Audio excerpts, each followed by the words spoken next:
Các bạn nhìn này, hôm nay thì chúng ta sẽ tiếp tục đi vào với vấn đề về bài vùng chọn, bởi vì vùng chọn là một trong những cái giá trị rất là quan trọng nha. Thì hôm nay mình sẽ dạy tiếp cái bài vùng chọn hôm trước. Hôm trước thì mình đã ví dụ cho các bạn vùng chọn về hình tròn rồi. Hôm nay thì chúng ta lại tiếp tục đi về phần biến đổi về hình dạng hay là thuộc tính của những cái vùng chọn đấy ra sao. Nào các bạn nhìn này, lúc này thì mình sẽ tạo ra một cái khổ giấy nhá. Và các bạn để ý trong là khi tạo khổ giấy thì đừng có nhanh, bởi vì những các bạn mới học thì lưu ý cho mình cái việc này đó là chúng ta sẽ chọn một cái đơn vị kích thước. Ví dụ nếu mà chúng ta chọn vào đây là 600 nhá. Và dưới thì chúng ta sẽ gõ là 1200 như này. Thì các bạn sẽ nhìn thấy là cái khổ giấy của chúng ta là khổ giấy nằm dọc, và nó sẽ thiên hướng cho cái việc là sau khi học chắc những cái dạng như là hình dọc, chữ nhật nằm dọc và chữ nằm ngang thì các bạn sẽ thiết kế được banner, các bạn sẽ thiết kế được poster và thiết kế được standee nha. Thì đấy là những giá trị mà các bạn sẽ nằm trong những giá trị vừa online và offline, và thậm chí là các bạn có thể là tận dụng những cái bố cục này để đưa vào những cái thiết kế về sau này của các bạn, bao bì nhãn mác, bìa catalog hay cái gì đó, bởi vì bố cục thì bản chất mọi thứ đều giống nhau, nó chỉ khác nhau về thuộc tính là nằm ở đâu và thiết kế ra sao thôi nha. Rồi, sau khi đã kiểm tra tổng quan toàn bộ tất cả những đối tượng thì các bạn lưu ý cho tôi là những cái bạn mới học thì thường là lưu ý cho tôi nhá. Cái này là kích thước, là tính theo đơn vị là pixel. Các bạn ý đến thì các bạn tính theo đơn vị cm. Sau đó thì xuống dưới thì mình sẽ có độ resolution là 150. Độ phân giải đấy. Thường là nó sẽ là 72 đến 150 đối với những giá trị nằm online. Sau đó thì các bạn kiểm tra cho mình đó là kênh màu, đó là RGB và chế độ là 8 bit nha. Các bạn tập trung cái việc này cho tôi. Và sau khi đã làm xong rồi tổng quan toàn bộ tất cả những đối tượng đó thì mình sẽ ấn vào phần grid là tạo khổ giấy này. Đó, các bạn nhìn chưa? Thì như tôi chia sẻ cho các bạn là cái sự biến đổi về hình vuông thì nó có những cái giá trị như sau, là một là mình sẽ chọn vào một cái hình vuông. Hình vuông của mình khi tạo hình ấy thì các bạn nhớ cho tôi đó là gì ạ? Đây ạ, chúng ta sẽ đi đến một cái thao tác rất là hay ở chỗ này. Đấy ạ. Với một cái đối tượng này thì các bạn sẽ nhìn thấy ở đây nó sẽ có view và nó sẽ có một cái biểu tượng là new GUI. Đấy, GUI đấy. Thì nó sẽ có một biểu tượng là new GUI layout, là các bạn sẽ chia cái đối tượng này ra của chúng ta thành những cái phần sang trái, sang phải, lên trên và xuống dưới để chia lưới chúng ta, để chúng ta thiết kế một cách chuẩn chỉnh hơn. Ví dụ các bạn nào mà muốn chia theo góc độ là 1/3 thì các bạn có thể tích vào đây. Đây là 3 cái ô theo trục nằm dọc. Các bạn có thể tăng giá trị này lên. Số 4, số 5, số 6. Đấy. Sau khi chọn số 6 xong thì tại sao chọn là 3, 6, 9, 12. Đó, 16, 24 chẳng hạn. Thì ba cái số 6 này thì người ta chia 3 rất là dễ, bởi vì hai cái cột này chính là giá trị của 1/3, 1/3 và 1/3 thì khi thiết kế của các bạn thì các bạn nên chia. Nếu mà chúng ta tập quen với giá trị chuyên nghiệp thì bạn nên chia này. Phần thứ hai nữa là cái guiter, là khoảng cách giữa các cột, thì các bạn có thể tích vào đây. Ví dụ như bạn cho tôi một con số, ví dụ như số 5 chẳng hạn như này. Đó, mọi người nhìn chưa? Và tôi ấn row thì đây là cột nằm ngang nhé. Nhìn chưa? Và đây là cột nằm dọc. Ví dụ trong trường hợp này nó cột nằm dọc là 5. Tôi gõ vào đây giá trị là bằng 20. Ctrl C, đây là cột nhé, khoảng cách giữa các cột đấy. Đó, các bạn nhìn chưa? Thì tất cả những khoảng cách này sẽ bằng nhau, và cái cột này thì các bạn nhé, đây là chiều nằm ngang chia là 6, nhưng mà chiều này thì các bạn sẽ chia làm 3 cho tôi. Ví dụ như chia làm 3 như này thì có phải 2/3 nó sẽ chiếm được tỷ lệ này không? Thì thường khi làm thiết kế thì mình một là cái phần hình ảnh nó sẽ chiếm 2/3, còn cái phần còn lại là mình sẽ chiếm 1/3. Đấy. Bạn có thể làm như này thì cái tỷ lệ nó cũng sẽ rất là chuẩn nha. Và guiter chính là cái khoảng cách này. Các bạn nhìn nhá, ở đây thì nó sẽ có giá trị cho các bạn lựa chọn luôn. Đấy. Ấn OK nhá. Rồi, sau khi ấn OK xong thì các bạn sẽ phóng to lên cho tôi. Đó, thì đây là guiter, chính là khoảng cách giữa các ô, các cột đấy ạ. Đó nha. Và trong quy trình khi làm thì các bạn có thể tắt đi bằng lệnh là Ctrl H. Ctrl H là tắt và bật. Đó, bật cái lưới này. Ctrl H là tắt và bật cái lưới. Đó. Bạn nào mà cần ghi thì chúng ta sẽ chậm lại và chúng ta ghi kỹ hơn nhé. Ctrl H là tắt và bật hệ lưới. Sau này thì các bạn muốn xóa toàn bộ cái hệ lưới này đi thì cũng có một cái cách nào khác, là bạn chọn vào View, bạn chọn vào GUI và bạn chọn vào Clear GUI, thì tự khắc nó sẽ tắt toàn bộ tất cả mọi thứ thôi, xóa toàn bộ mọi thứ luôn nhá. Thì các bạn có thể chọn vào đây. Rồi.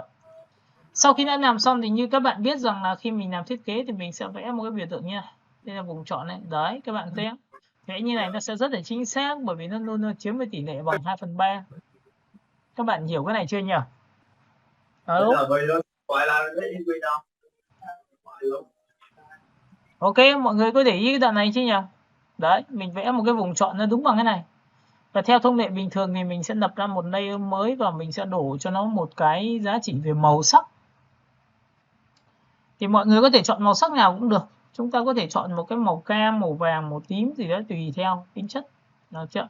Chúng ta dùng lệnh là Andente. Và sau khi ấn vào Andente xong thì các bạn ấn vào Ctrl D. Có hình rồi, bây giờ không muốn ảnh hưởng nữa thì ấn vào Ctrl H. Bao giờ cần thiết thì mình đã bật Ctrl H lên để mình dọi nhá. Ctrl H rồi. Thì cái thuộc tính mà biến đổi một cái đối tượng này thì người ta có những cái thuộc tính như sau. Ví dụ trong mô hình này tôi sẽ không bàn đến cái phần chữ nữa, mà cái phần chữ đấy thì các bạn sẽ phải đi học nhiều, chép nhiều và làm nhiều nữa thì nó sẽ lên tay thôi. Nhìn này. Với một cái đối tượng này người ta sẽ ấn vào biểu tượng là Ctrl T. Trong cái phần Ctrl T của các bạn thì nó sẽ rất nhiều yếu tố. Một là mình sẽ sử dụng cái phím Ctrl trên bàn phím của chúng ta. Ctrl trên bàn phím nhé. Ctrl này thì khi bạn đưa cái chuột ra góc này thì bạn có thể cầm đối tượng này, có thể đẩy lên trên, đẩy xuống dưới. Nhưng mà nhớ một điều rằng là trong quá trình khi đẩy thì bạn giữ phím Ctrl và giữ Shift thì nó sẽ thẳng hàng như này. Thì nó sẽ xô lệch được như này cho các bạn. Ok, mọi người nhìn thấy cái này chưa? Alo? Rồi. Sau khi mà đã hiểu được cái thuộc tính như này rồi thì có những cái bố cục thì chúng ta sẽ phải tạo ra những cái hình như thế này. Đây là điều chỉnh một góc nhé, Enter này. Sau khi đã làm xong được cái vị trí này xong thì các bạn sẽ nhìn thấy cho tôi là tôi sẽ làm một thao tác nữa là Ctrl H. Nhiều lúc thì chúng ta muốn tạo ra một cái hình ảnh tổng quan, ví dụ các bạn làm poster cho bất động sản thì trên là một cái khu vực bất động sản, ở dưới thì chúng ta làm một cách nào, đúng không ạ? Thì các bạn nhìn vào đây cho tôi sẽ ấn vào Ctrl H này. Tôi sẽ vẽ một cái biểu tượng như sau là tôi vẽ một cái hình chữ nhật và tôi cầm này, tôi cầm đây. Trong quá trình khi vẽ như này thì các bạn có thể áp dụng cho kể cả về quảng cáo cho xe nhé, xe ô tô các thứ là làm được như này. Và sau khi làm xong này thì tôi sẽ đẩy đối tượng này sang đây có được không? Tôi lập ra một layer mới. Và sau khi lập layer mới thì chúng ta dùng công cụ đổ màu. Và tất nhiên thì tôi sẽ đổ màu cho nó là cái màu nó sáng hơn. Và tôi đổ màu bằng lệnh là Andente. Sau khi đã có đối tượng này xong thì bạn giữ phím Alt, bạn kéo lên cho tôi thì tôi có được đối tượng số 2. Và tôi lại có được đối tượng số 3. Được chưa? Sau khi đã có 3 đối tượng xong thì các bạn lưu ý cho tôi là tôi sẽ phải chuột phải. Chúng ta lại quay trở về với cái bài toán là làm thế nào để nó xô lệch một lúc. Tất cả 3 thì chúng ta chuột phải chọn một là giữ Shift, chuột phải chọn vào thằng số 2 này. Giữ Shift chuột phải thằng số 3 là bạn chọn được cả 3 cái này. Đó. Và sau khi cả 3 xong thì bạn sẽ đặt vào giữa cho tôi. Được chưa? Đấy, đặt vào giữa này. Và lúc này chúng ta dùng một cái thao tác đó là ấn vào Ctrl T, nhớ nhá. Giữ Ctrl và chúng ta giữ Shift để kéo ra theo chiều này lên để làm sao nó song song với cái chiều mà mình mong muốn. Đấy. Các bạn có nhìn thấy cái này của tôi chưa? Alo. Alo lu. Alo. Thấy rồi thầy ạ. Rồi thì đây là một cái kiểu này. Khi bạn ấn Enter thì lúc này nó sẽ có sự đồng bộ giữa cái việc là độ nghiêng của cái khung hình chính và khung hình phụ của các bạn. Và lúc này các bạn có thể xóa toàn bộ, ví dụ cái text của các bạn có thể là đưa nó đi ở vị trí nào đó tùy các bạn, thì các bạn có thể chọn lựa như vậy. Nhìn này. Và trong trường hợp này thì bạn muốn tạo ra các hệ lưới để căn chỉnh thì các bạn có thể tạo ra loại là căn chỉnh hệ lưới bằng cách là bạn chọn tất cả các đối tượng trên cái thiết kế đó. Và sau đó để chọn view và chọn vào GUI thì ở đây nó có một GUI theo cái hệ thống của những đối tượng của chúng ta. Tôi tích vào đây một cái. Các bạn có nhìn thấy hệ lưới nó bám theo những cái hình của chúng ta không ạ? Alo. Alo. Alo, các bạn nhìn thấy này không ạ? Ok, vậy thì đầu tiên tôi sẽ chọn vào view và tôi chọn vào GUI và tôi sẽ clear GUI này là xóa tất cả nhé. Còn bây giờ mới là làm này, tôi sẽ chọn vào view, tôi chọn vào GUI. Sau đó thì tôi sẽ chọn vào ấn nhảy thì nó sẽ đơn giản hơn rất nhiều. Các bạn sẽ nhìn thấy là tôi đã chia đối tượng ra và căn chỉnh đối tượng nó đi theo đúng cái hình mà tôi mong muốn. Còn lần sau chữ của tôi thì tôi cũng làm như này thì nó sẽ tạo ra hệ lưới căn chỉnh, nó sẽ đẹp hơn rất nhiều. Được không ạ? Ctrl H. Thì đây là một trong những bố cục, thì cái bố cục này nó là sẽ có một cái phần ảnh to nhất ở trên đây, có nghĩa là chúng ta học về bố cục thì chúng ta sẽ tạo ra như này. Và bố cục này thì nó sẽ có liên quan cái gì? Nó sẽ liên quan đến cái biểu tượng là tôi sẽ tích vào đây và tôi kéo này lên như này. Giữ phím Alt các bạn kéo này lên cho tôi.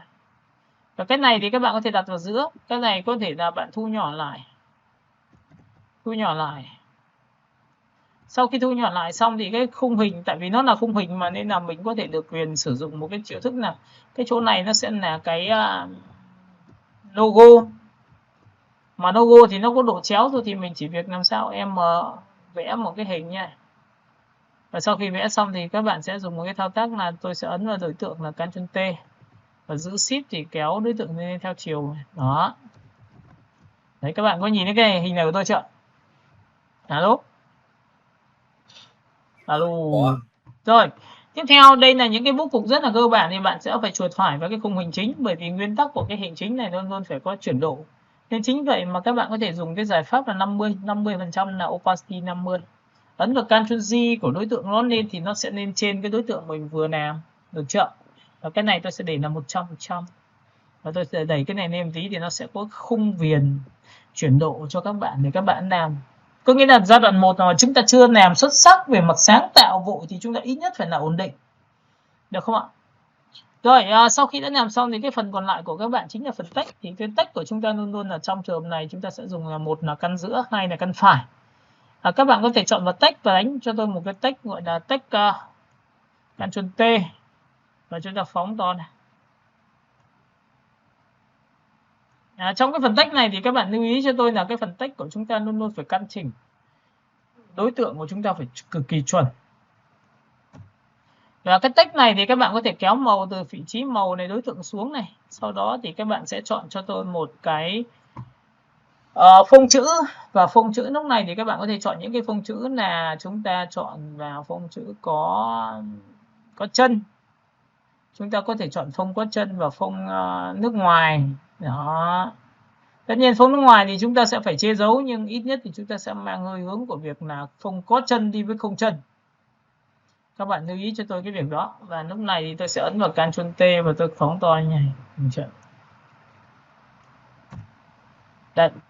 Và trong quy trình khi mà các bạn đánh xa thì các bạn để ý cho tôi là cái phần này nó rất là quan trọng này. Tất cả các ký tự trên một cái phông chữ thì chưa chắc là đều nhau đâu nhá, các bạn nhớ nhá. Nên là ví dụ chữ O và chữ R này các bạn nhìn nên có cảm giác nó sẽ bị xa nhau, nên là chúng ta nên lưu ý là khi làm thiết kế thì phải là căn chỉnh bằng giữ phím Alt và chúng ta đẩy sang trái. Thì cái gọi là gì ạ? Kết cấu của cái chữ của chúng ta nó sẽ trông nó sẽ chắc chắn hơn. Phần thứ ba nữa là cái text này ở giữa của đối tượng của chúng ta nó xa nhau quá thì mình có thể cho nó một nhịp bằng phím Alt. Tích vào phím giữa và ấn vào phím Alt, ấn nút sang phải là dịch lại, sang trái là giãn ra. Đó. Và tất nhiên tôi sẽ đảm bảo được tỷ lệ làm sao để cho nó hợp lý là được nhé. Đến lúc chúng ta thiết kế ok, xong một thẳng. Và sau khi đã có text rồi căn chỉnh đúng bằng vuông thành sắc cạnh rồi thì chúng ta sẽ có một cái text số 2, và cái text số 2 này thì thường như tôi đã chia sẻ và tôi nói lại rất là kỹ cho các bạn rồi. Đó là gì? Khi mà chúng ta làm đây chúng ta sẽ kéo cái này. Và cái này thì tôi ấn số 70%, sắc độ nó có thể mờ đi bởi vì nó sẽ tạo ra chính phụ. Chữ phải có to nhỏ, phải có chính phụ. Và chữ để muốn luyện được thì phải tìm được những nội dung nó khó để mà làm. Có nghĩa là nội dung chữ nó dài. Nó yêu cầu chúng ta bắt buộc là chúng ta sẽ phải làm. Và đây là những cái từ mà theo kiểu đại diện, giống như là mình đánh như phông chữ tiếng Anh thì nó dễ nha. Tiếp theo là phông chữ này thì phông chữ trên là có chân rồi thì phông chữ dưới thì mình sẽ để không chân. Ví dụ cái phông chữ là Roboto nha. Và phông chữ Roboto thì nó có các thuộc tính. Tại vì từ chữ của cái thằng text của Photoshop của chúng ta thì nó sẽ có thuộc tính thì nó sổ này xuống. Đấy. Các bạn sẽ nhìn thấy là line và thinh của chúng ta rất là nhiều này. Chúng ta chỉ cần chọn vào thinh phát triển sắc nét nó rất là mảnh và nó tạo ra cái cảm giác hiện đại. Và cái cảm giác hiện đại hay không thì nó phải bám sát vấn đề là tôi có một cái kinh nghiệm cho các bạn là các bạn nên chọn lựa những cái phông chữ theo thương hiệu thì nó sẽ dễ ăn dễ đẹp hơn. Và tôi đặt ở vị trí này để phía trên là chữ, phía này là trích đoạn của cái hình ảnh, phía dưới là nội dung để mô tả cho cái hình ảnh đấy, và tất nhiên chỗ này sẽ là logo. Thì đây là bố cục cho việc thiết kế của chúng ta trong một cái giá trị về cái hình chữ như này. Rồi. Cũng tương tự như vậy thì với cái tiêu chí này thì chúng ta sẽ làm một cái thao tác thứ hai là tôi xóa luôn cái này đi. Và tất nhiên là tôi sẽ chọn cái chữ để lại được không? Ok, tôi sẽ chọn vào cái hình này. Tôi chọn hình này tôi xóa đi. Tôi sẽ chọn hình này tôi xóa đi. Tôi chọn hình này tôi xóa đi. Và tôi chọn hình này tôi xóa đi. Xóa đi. Thì cái vị trí số 2 này khi tôi ấn vào Ctrl H nhé thì các bạn sẽ nhìn thấy cái lưới tôi không có thì tôi lại chọn New GUI Layout, sau đó tôi chọn vào Clear là GUI thì nó sẽ mất lưới này. Sau khi xong thì tôi lại chọn vào vị trí View, tôi chọn vào GUI và tôi chọn vào phấn New GUI Layout. Đây. Sau khi chọn New GUI Layout xong thì mình sẽ chọn vào phương thức là chỉ chia theo chiều ngang thôi, thì bạn không muốn chia theo dọc thì bạn có thể để cái này về không. Và khoảng cách thì mình cũng để về không luôn. Được không ạ? Còn cái chiều nằm ngang này thì mình sẽ để về không, mình chỉ để trạng thái là chia 3 thôi, mình nhấn ok. Lúc này sau khi làm xong thì cái đối tượng thuộc tính thứ hai của chúng ta này tôi sẽ vẽ một biểu tượng nha. Và cái đối tượng này như các bạn biết rồi là khi mà mình làm biến dạng về hình nó sẽ phải được cái gì, chúng ta sẽ lập ra một layer mới và tôi đổ một cái màu mới cho các bạn bằng Ctrl đen. Sau khi đã có đối tượng xong thì tôi sẽ dùng lệnh là Ctrl T. Các bạn nhớ nhé, Ctrl T cho tôi và chúng ta giữ phím Alt, chúng ta bóp bẹt như này này. Giữ Alt và Shift như này thì nó sẽ làm sao thẳng hàng và nó nhỏ lại. Cả nước mình nhìn thấy đoạn này chưa ạ? Alo? Alo, alo. Rồi sau khi mà đã chọn xong cái này xong thì các bạn để ý cho tôi là tôi sẽ dùng cái phương pháp là tôi dùng lệnh là Ctrl Shift Alt và tôi ra góc này tôi kéo này. Đó. Các bạn sẽ nhìn thấy đây là một cái hình mà tôi tạo hình như thế này. Và sau khi đã có tạo hình xong này thì mình trở về công cụ phím V là mình chọn nó thôi là xong rồi. Đã được một hình rồi. Sau khi được một hình xong thì bây giờ việc còn lại thứ hai là của chúng ta là gì ạ? Chúng ta sẽ lại vẽ được một cái hình mới. Và cái hình mới này thì các bạn có thể chọn ra cho nó to ra cũng được, không vấn đề gì cả, mà mọi người có thể ấn vào Ctrl H để vẽ như này cho chính xác này. Đó. Sau khi làm xong cái này xong thì mọi người đập ra một layer mới, đây là biến thể của những hình chữ nhật hình vuông của chúng ta thì chúng ta đổi màu thôi. Thế ạ, chúng ta dùng lệnh là đập ra một layer mới rồi, Alt đen enter. Sau khi đã làm xong cái này xong thì các bạn ấn vào Ctrl T và chúng ta dùng lệnh là Ctrl và giữ Shift để thẳng hàng, và bắt đầu khi tôi kéo đây nó xuất hiện cái khe trắng tôi giữ nguyên. Và cái này cũng tương tự như vậy, tôi sẽ giữ cái này là khe trắng tôi giữ nguyên. Và các bạn cần độ chính xác nữa thì bạn phóng to lên nhìn nhé, và sau đó thì giữ phím Ctrl tôi kéo đây. Đấy, các bạn có nhìn đúng không ạ? Lúc này tôi sẽ có một cái biến thể số 2. Với cái biến thể này thì các bạn nhớ cho tôi là tôi chỉ cần giữ phím Alt và tôi copy sang bên tay phải và tôi ấn vào Ctrl T, một tí nữa thì tôi chuột phải chọn vào biểu tượng là Horizon và các bạn sẽ kéo vào đây. Rồi sau khi đã làm xong thì các bạn ấn vào Ctrl H cho tôi thì tự khắc tôi lại có một cái tiêu chí, một cái chữ mới. Tôi sẽ hạ thấp cái chữ mới xuống để cho nó đủ độ thoáng và Ctrl T nhỏ lại. Giữ phím Alt. Đó, các bạn có nhìn nhé, đây là một dạng bố cục tiếp theo. Alo. Alo. Cả nước mình có nghe không nhờ? Ok, hiểu cái này chưa nhờ? Dạ hiểu.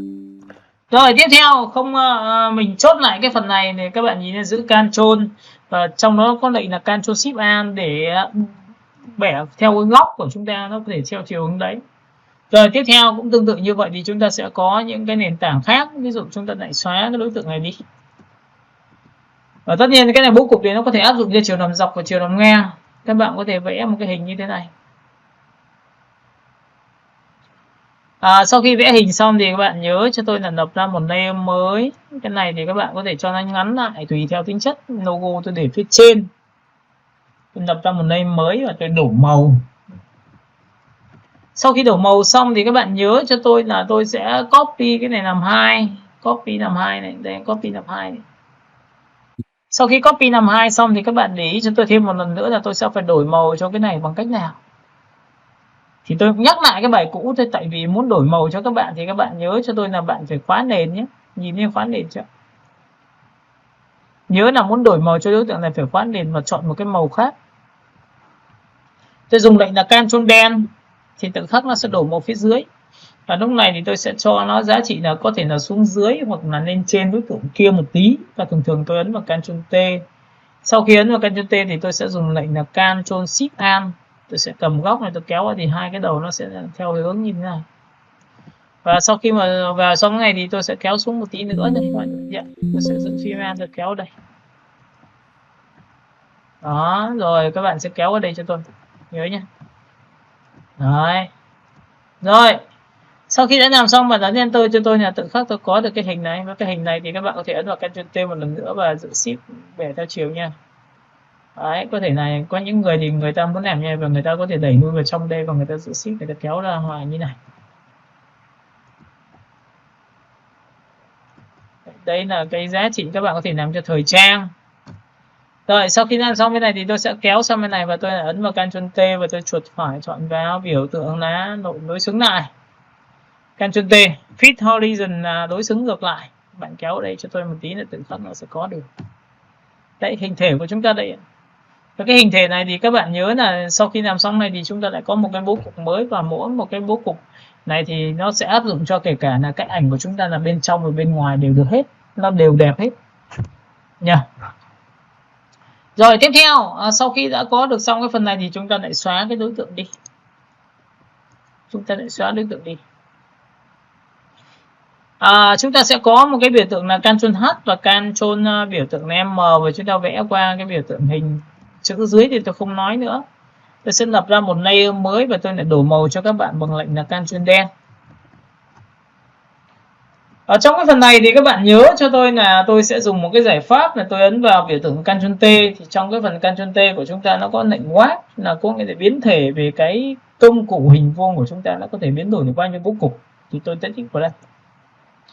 Sau khi tích vào đây xong thì các bạn sẽ nhìn thấy là trong cái phần này nó có warp tự động, thì bạn sổ xuống bạn chọn vào đây là bẻ tự động này, bẻ cong lên theo chiều này, bẻ cong như này, tuấn vào đây. Cái tự khắc đối tượng này nó sẽ cong rất là đều luôn. Cả lớp mình nhìn cái đoạn này chưa nhỉ? Alo? Alo. Bỏ. Rồi sau khi đã chọn xong này mình ấn Enter một cái thì tự khắc thì chúng ta đã có được một cái biểu tượng, một cái bố cục. Nhưng cái bố cục này nó sẽ phải đi liền với những cái bố cục. Có những người thì có thể là vẽ ba cái hình tương tự như vậy. Tôi vẽ một đối tượng như này, tôi giữ Shift. Sau khi lập ra tôi lập ra một layer mới và tôi đổ một cái màu cho các bạn bằng Al-Dente. Sau khi xong thì tôi dùng V và tôi copy sang sản phẩm số 2, và cái sản phẩm này tôi để một khe rất bé, tôi sẽ giữ số 3. Và sau khi đã kéo cả ba cái này xong thì các bạn nhìn này, để ý này, tôi chuột phải chọn là số 1, giữ Shift chuột phải số 2 và giữ Shift chuột phải số 3 và gắn vào Ctrl T. Nó chính xác bằng nhau rồi. Và trong cái phần này thì các bạn sẽ để ý là tôi không có lệnh warp. Các bạn có nhìn lên lệnh warp này chưa? Alo. Ok, và chúng ta không nhìn thấy cái warp đâu cả, và chúng ta không nhìn thấy bẻ cong đâu cả. Vậy thì chúng ta có cách nào để bẻ cong một đối tượng không? Thì các bạn nhớ nhá, trong trường hợp này như này nó có những cái cách như sau, tùy theo phiên bản này. Bạn có thể ấn vào Ctrl G thử xem. Ví dụ đối tượng này tôi chưa ấn vào Ctrl T, tôi ấn vào Ctrl G trước thì nó là group, thì tôi ấn vào Ctrl T liệu có không? Cũng không có này, được chưa? Đấy, thì các bạn nhìn này, để muốn bẻ cong mà tất cả các đối tượng mà sau này thì chúng ta vẫn mà áp dụng được đưa ảnh, đưa thay đổi hình ảnh thì bằng cách nào? Thì đây tôi chuột phải tôi chọn cái này. Các bạn để ý này. Chọn cả ba. Sau khi chọn cả ba xong thì các bạn sẽ chuột phải chọn cho tôi là Convert Smart Object. Convert Smart Object có nghĩa là biến cái đối tượng của chúng ta trở thành một đối tượng thông minh và luôn luôn giữ nguyên cái bảo toàn về mặt kích thước của nó ở định dạng nha. Rồi, vậy thì sau khi mà tôi tích vào đây xong thì nó sẽ xuất hiện ra một cái biểu tượng gì? Thì các bạn nhớ nè, trong một số cái file các bạn download ở trên mạng về nó tồn tại dạng mockup thì nó chính là dạng Smart Object. Thì các bạn có thể chọn vào đây. Và sau khi chọn vào đây xong thì các bạn sẽ nhìn thấy, các bạn có nhìn thấy một cái hộp thoại ở dưới không? Một cái hộp bé bé ở dưới không ạ? Alo? Dạ nghe thầy. Rồi, vậy thì sau khi làm xong này thì các bạn sẽ làm thế nào? Tôi sẽ ấn vào Ctrl T. Và sau khi ấn vào Ctrl T thì các bạn sẽ nhìn thấy ngay lệnh warp của tôi có được rồi này. Đó, phải là Convert Smart Object thì ấn vào đây. Và sau khi chọn vào đây xong thì tôi sổ xuống và tôi cũng chọn tương tự như cái lệnh vừa rồi mà tôi vừa học thôi, thì các bạn sẽ nhìn thấy nó sẽ đua theo cái đường cong của đối tượng phía trên. Thậm chí là bạn vẫn có thể chỉnh được lên trên xuống dưới rất là dễ dàng. Nhìn thấy không ạ? Như này chưa? Đấy, tôi sẽ đặt đúng bằng cái hình này nha. Và sau khi tôi chọn xong tôi ấn enter phát là tự khắc nó sẽ làm sao? Nó sẽ được cái hình này. Nhìn chưa? Và thậm chí là sau khi đưa vào xong thì bạn có thể ấn vào Ctrl T về thu nhỏ nha. Chúng ta có thể đặt xuống dưới đây hay là đặt trùng hình vào nhau để nó tạo ra những cái bố cục. Ví dụ như này, bố cục này tôi giữ shift tôi kéo đây, kéo đây để cho nó cân bằng bên trái bên phải cho nó đều nhau. Đó. Rồi sau khi làm xem thì cái phía trên là ảnh to và phía dưới ảnh nhỏ. Và có nhiều người bảo thế ơi, nhưng mà vậy thì cái này thì làm thế nào để em có thể là cho ảnh chui vào, chẳng nhẽ bây giờ chui vào cả ba à? Thì các bạn để ý này cho tôi nhá, đối tượng Smart Object sau khi đã làm xong, bạn có thể trở về đối tượng thường bằng cách là chuột phải chọn vào Raster Layer là đối tượng thường. Nhưng tôi muốn nói sâu cái việc này là các bạn nhớ là những đối tượng chúng ta muốn mà quản lý một cách dễ dàng hơn và dùng hiệu ứng thì người ta phải làm như này. Người ta sẽ tích đúp vào cái Convert Smart Object này, ngay tức nó sẽ nhảy ra một cái phiên bản quản lý của ba cái ô vuông này. Các bạn nhớ nhá, nhìn này, tôi tích cho các bạn xem này, quản lý Convert Smart Object này, tích đúp này. Các bạn có nhìn thấy cái hình này của tôi là layer 2 copy Photoshop, tự nhiên nó sinh ra ba cái layer này chưa? Riêng biệt không? Alo? Alo? Dạ nghe thầy.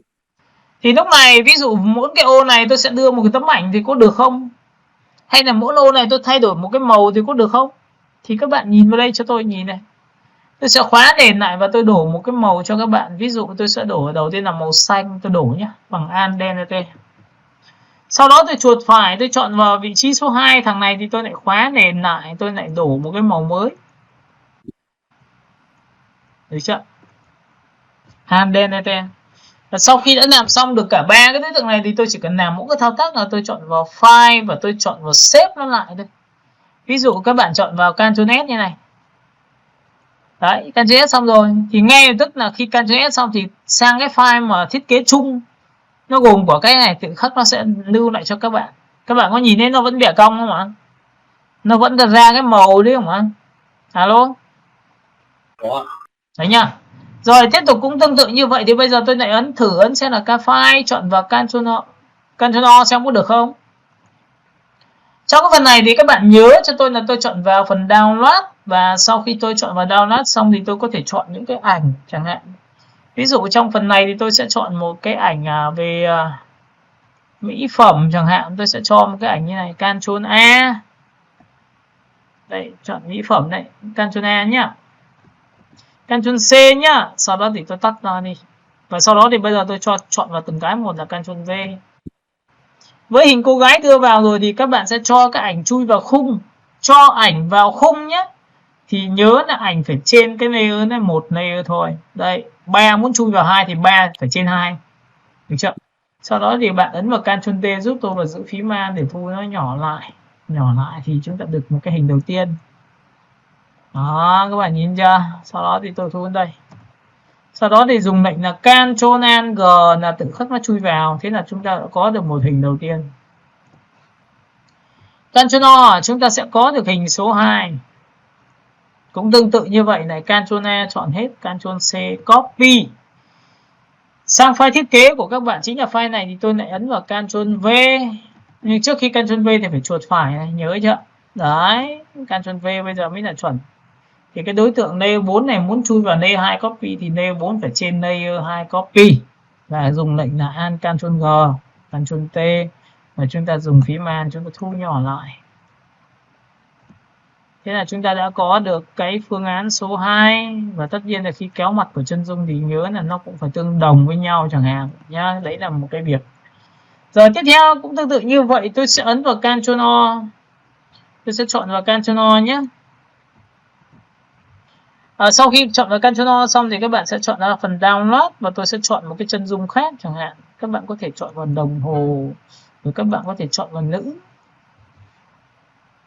Ctrl A chọn hết, Ctrl C copy và sang file thiết kế của các bạn thì các bạn sẽ làm sao? Ctrl V thôi. Đấy, quên mất sang chỗ này chứ. Đây, hình này đấy. Ctrl V. Và sau khi làm xong thì các bạn chọn vào lệnh cho tôi là Ctrl T và thu nhỏ lại bằng phím A. Các bạn sẽ thu nhỏ lại nhé. Đó, thu nhỏ lại. Sau khi thu nhỏ lại xong thì các bạn dùng lệnh là Ctrl G thì tự khắc đối tượng sẽ được chui vào. Và tất nhiên sau khi đã làm xong thì bạn chỉ cần làm cho tôi một cái file thao tác là Ctrl S thôi. Với cái Ctrl S này thì cái file tổng bên ngoài đấy nó sẽ được nhận theo cái thiết kế của các bạn thôi. Bạn chỉ cần tích vào đây một cái là xong rồi. Và việc còn lại tôi cho bạn xem là tích vào đây một cái. Các bạn có nhìn thấy cái này không ạ? Alo. Dạ thấy ạ. Ok thì nó bẻ cong rồi. Nó bẻ cong cho các bạn. Và tất nhiên nó có thể làm được rất nhiều hiệu ứng khác. Với cái Convert Smart Text thì đây là cái bố cục tiếp theo cho các bạn. Đó là có ảnh trên, ảnh bẻ cong, sau đó là ảnh này. Đấy nhá. Biến thể nó có rất là nhiều những đối tượng của chúng ta. Rồi tiếp theo, bây giờ thì tôi sẽ nhắc lại cho bạn một cái lệnh tiếp theo nữa là tôi sẽ xóa cái này đi. Chúng ta đi với đường cong. Ví dụ như là cái hình bố cục của chúng ta là biến thể của chúng ta là cái hình này, thì trong cái vùng chọn hình vuông của chúng ta nó có cộng và trừ, và trong cái quy trình cộng trừ đấy nó cũng sẽ giúp ích chúng ta, nhưng chúng ta có thể tạo ra những cái hình bố cục có thể là bằng cái gì, chúng ta vẽ một cái hình như sau. Đấy. Cái này tại sao lại có tác dụng này, khi bạn lập ra một layer mới, sau đó thì bạn đổ cho tôi một cái màu tím. Sau khi đã có màu tím xong thì cái đối tượng của chúng ta thì chúng ta giữ phím Alt và chúng ta copy sang sản phẩm bên cạnh. Và cái sản phẩm này thì các bạn nhớ cho tôi là các bạn có thể chọn vào 90, sau đó thì copy xuống dưới nữa như này. Để cho hai cái này là 90, sau đó thì chúng ta sẽ copy một cái nữa là giữ phím Alt. Đó, rồi cái này thì sẽ là 80. Giữ phím Alt chúng ta sẽ có 80. Rồi giữ phím Alt thì chúng ta sẽ có giá trị tiếp theo này. Đấy, còn nhìn nó bắt điểm mà. Chúng ta sẽ có 70. Còn giữ phím Alt kéo vào đây. Đó, và chúng ta giữ vào đây. Sau khi đã chọn xong này thì chúng ta có thể chọn tất cả những cái layer của chúng ta, nó có thể co kéo lại để cho nó chính xác hơn, có thể nhỏ hơn chẳng hạn, bằng lệnh là sau Ctrl T và tôi lại thu nhỏ lại thêm một lần nữa. Đấy, 70, 60, 50 đây này. Rồi tiếp theo chuột phải chọn vào cái này, giữ phím Alt chúng ta có thể chọn vào đây. Kéo ra. Biến thể của chúng ta thì 70 rồi thì chúng ta sẽ chọn vào đây là 60 để giữ phím Alt copy vào đây. Chúng ta giữ phím Alt copy vào đây, giữ phím Alt copy đây. Đó, các bạn có thể next sang một tí để cho nó chính xác. Được chưa? 60. Sau đây chúng ta giữ phím Alt chúng ta copy xuống đây, chúng ta có giá trị là 50. Copy.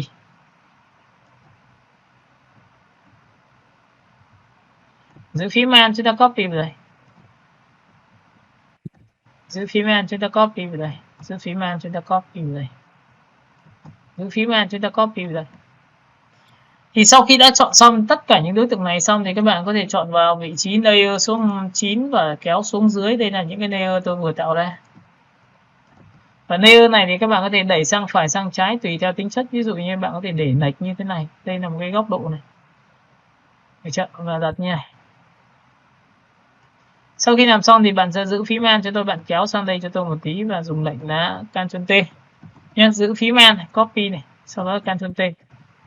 Trong phần Ctrl T này thì bạn sẽ chuột phải cho tôi thì để nó đối xứng lại thì tự khắc nó sẽ được ra cái điều này của các bạn. Và sau khi đã có này xong thì bạn có thể để lệch như này để nó tạo ra cái cảm giác cho chúng ta nó rất là dễ theo phối hình của chúng ta, và chúng ta enter lệch sang phải một tí nữa này. Đó. Sau khi đã chọn xong này thì tôi sẽ chọn tất cả cái đối tượng layer này. Đây, tôi kéo một phát xuống dưới này, chỉ có layer này là tạo hình mà. Chúng ta có thể chuột phải chọn vào cái đối tượng này là 100. Giữ phím Alt tôi kéo vào đây.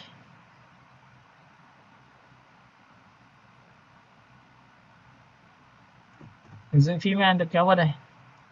Giữ phím Alt tôi kéo vào đây. Rồi giữ phím Alt tôi kéo vào đây. Thì có nghĩa là thực ra là cái câu chuyện này là câu chuyện mà chúng ta có thể đẩy sang trái, đẩy sang phải tùy theo tính chất. Nhưng trong trường hợp này thì các bạn sẽ nhìn thấy là đây là cái hình của tôi nhé. Tôi sẽ dịch chuyển lại cho các bạn xem này. Tôi sẽ gom tất cả cái này thành một group. Thì cái group của chúng ta nó có giá trị là Chúng ta đã quen với cái giá trị là cho ảnh chui vào khung rồi, nhưng bây giờ cái khung của chúng ta là một đối tượng hay là chúng ta là một nhóm đối tượng thì có được không? Đây là một nhóm, tôi ấn vào Ctrl G được không ạ? Thì lúc này cái background riêng, cái này là khung hình, thì đây là cái khung hình của chúng ta, thì chúng ta vẫn có thể chuột phải chọn vào biểu tượng. Nếu bạn chuột phải như này thì lúc này chúng ta phải nhớ lại nhé, là cái layer đầu tiên không phải là nó mà chính là cái này cơ, có nghĩa là thuộc tính số 2 thì nó mới chọn này. Đấy, chuẩn chưa? Rồi cũng là một cái thao tác nữa. Vậy thì thầy ơi, nhưng bây giờ em muốn là chọn nhanh có được không? Thì các bạn để ý cho tôi là trong cái công cụ phím V nhá, để muốn chọn nhanh được đối tượng nào thì giữ phím Ctrl và tích vào đây, phát tử khắc tôi chọn được nó luôn. Giữ phím Ctrl tích vào đây được nó luôn. Giữ phím Ctrl tích vào đây. Có nghĩa là giữ phím Ctrl tích vào một cái sẽ được luôn. Nhưng đây phải là thuộc tính layer, còn nếu mà là group thì không được nhé. Các bạn nhớ nhé, tôi giữ phím Ctrl tích vào đây thì nó chọn cả group. Các bạn hiểu cái này của tôi chưa? Alo? Alo? Thì có nghĩa là cái group này của chúng ta thoải mái, chúng ta thích làm gì nó vẫn được đúng không ạ? Chúng ta có thể thêm thắt hoặc chúng ta nó cho to nhỏ ra được không ạ? Thì các bạn nhìn này, để ý cho tôi là khi tôi làm đã có group rồi, tôi chỉ việc ấn Ctrl O. Sau khi Ctrl O xong thì tôi sẽ chọn đến một cái ảnh chẳng hạn. Tôi có thể tích vào đây. Sau khi đã có ảnh xong thì tôi ấn vào Ctrl A, chọn hết Ctrl C copy và tôi sang cái file thiết kế này. Cái thiết kế tôi là cái đâu ạ? Tôi sẽ chọn cái này là xóa đi. Cái này tôi sẽ chọn là xóa đi và cái này thì tôi sẽ chọn vào đây, tôi ấn vào Ctrl V. Thì lúc này các bạn sẽ nhớ cho tôi là để muốn cho ảnh chui vào khung của đoạn nào thì bạn phải nhớ là bạn sẽ phải cho nó lên trên cái khung của đoạn đấy. Thì khung bài hôm trước thì tôi đã dạy cho bạn đó là khung của chúng ta là bằng một đối tượng phía dưới. Còn bây giờ là khung là một group, nhìn không ạ? Đấy. Thì lúc này cái ảnh của chúng ta đưa vào rồi, chúng ta có thể lựa chọn vào Ctrl T và thu nhỏ lại để làm ra những sản phẩm như thế này chẳng hạn. Đó, các bạn nhìn chưa? Và sau khi đã đưa vào xong như này thì các bạn sẽ nhớ là tôi sẽ cho chui vào bằng lệnh nào, bằng Ctrl Alt G. Thì các bạn có thấy là cái ảnh của tôi sẽ được như này không ạ? Alo? Dạ thấy ạ. Ok. Và lúc này các bạn được phép là chúng ta sử dụng cái group của chúng ta trong đây ạ. Là nhìn chưa? Tôi lại chui vào trong group và tôi vẽ thêm cái hình thì có phải nó sẽ là một đối tượng trong một group không? Tôi vẽ thêm một đối tượng mới trong group của tôi. Nhưng cái đối tượng của tôi vẽ ra này nếu phải mang hơi hướng của cái việc gì, nó phải là chân dung chẳng hạn, thì tôi có thể dùng một cái ảnh góc vuông như này được không ạ? Ok, các bạn đợi mình một tí. Ok, các bạn nghe được chưa nhỉ? Alo. Alo. Dạ nghe đây ơi. Thì các bạn để ý này, tôi đang cho cái ảnh chui vào group, đúng không? Bây giờ tôi có thể chui vào group và tôi vẽ thêm ảnh được không? Tôi vẽ thêm cái khung hình không? Cái khung hình dành cho cái ảnh này là tôi đang dùng cái kết cấu của những cái hình ảnh, mà cái ảnh của tôi là đang dùng những cái hình ô vuông với các opacity khác nhau. Tôi sẽ chui vào trong group và tôi bắt đầu tôi thực hiện cho các bạn xem. Tôi vẽ thêm nhá. Tôi vẽ một cái vùng chọn qua mặt. Cái vùng chọn qua mặt này tôi sẽ giữ vào đây. Tôi sẽ chọn một cái chân dung mặt như này. Và sau khi tôi vẽ xong thì tôi lập ra một layer mới, bởi vì tôi đang nằm trong group và tôi được quyền đổi một cái màu tím mà opacity 100% thì ngay tức là mặt nó sẽ rõ. Các bạn có nhìn thấy cái mặt của tôi rõ chưa? Alo. Rồi. Rồi cũng tương tự như vậy thì tôi lại vẽ một cái hình ở đây, tôi lại vẽ vào đây. Và tôi lại lập ra một layer mới thì tôi lại đổ một cái màu tím nữa, thì có phải là cái tay của tôi rõ không? Alo. Các bạn nhìn này chưa? Rồi cái này cũng tương tự như vậy nữa này, tôi lại vẽ một cái nét dài hơn như thế này. Tôi lại lập ra một layer mới, tôi lại vẽ vào đây ADNT thì tự khắc tôi lại có một cái hình rõ như này, bởi vì tôi đang trong group và những cái hình này của tôi đang làm opacity 100%. Rồi cũng tương tự như vậy thì mình có thể tận dụng những cái giá trị là tôi vẽ một cái ô vuông, tôi vẽ vào đây, đây là ô vuông của tôi đấy. Ô vuông của tôi vẽ vào đây. Và tôi lập ra một layer mới và tôi lại đổ một cái màu, nhưng lúc này cái này của tôi thì tôi sẽ để khoảng giá trị là rơi tầm khoảng 70% thôi, thì nó sẽ hơi mờ mờ này, các bạn nhìn nhé, 70% nhé, nhìn chưa? Rồi tôi lại vẽ cái biểu tượng tiếp theo. Đấy, lại lập ra một layer mới và bạn lại đổ màu như thế này. Rồi này, bạn lập ra một layer mới, bạn vẽ cho tôi một cái đối tượng nhỏ như này nữa. Có nghĩa lúc này chúng ta được quyền sáng tạo với những cái giá trị ví dụ rõ như này thì bạn có thể chọn vào số 4, số 5 để cho nó mờ đi. Sau đó thì chúng ta lại vẽ ra một biểu tượng như này. Và lúc này tôi sẽ dùng cái bút ngang, bởi vì theo cái thiết kế thì người ta vẫn phải có ngang và dọc. Để thay đổi khẩu vị của mắt thì tôi sẽ tập ra layer mới và tôi lại đổi một cái màu. Cái này thì tôi sẽ chọn là số 5 và cũng tương tự như vậy thì tôi sẽ có một cái ô vuông tiếp theo ở chỗ này.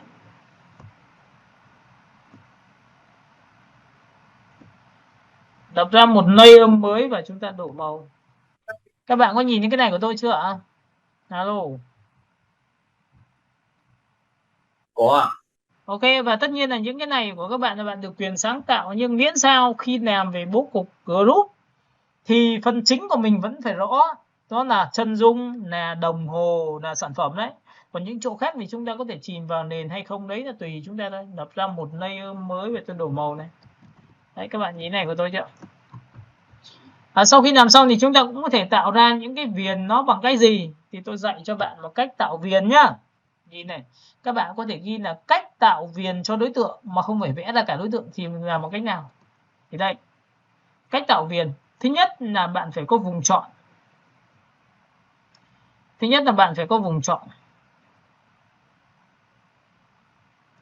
Sau khi có vùng chọn xong thì phải có một layer mới, và nhớ là tôi vẫn đang trong group, bởi vì cứ vẽ cái hình nào trong group thì cứ 100% thì nó sẽ hiện hình.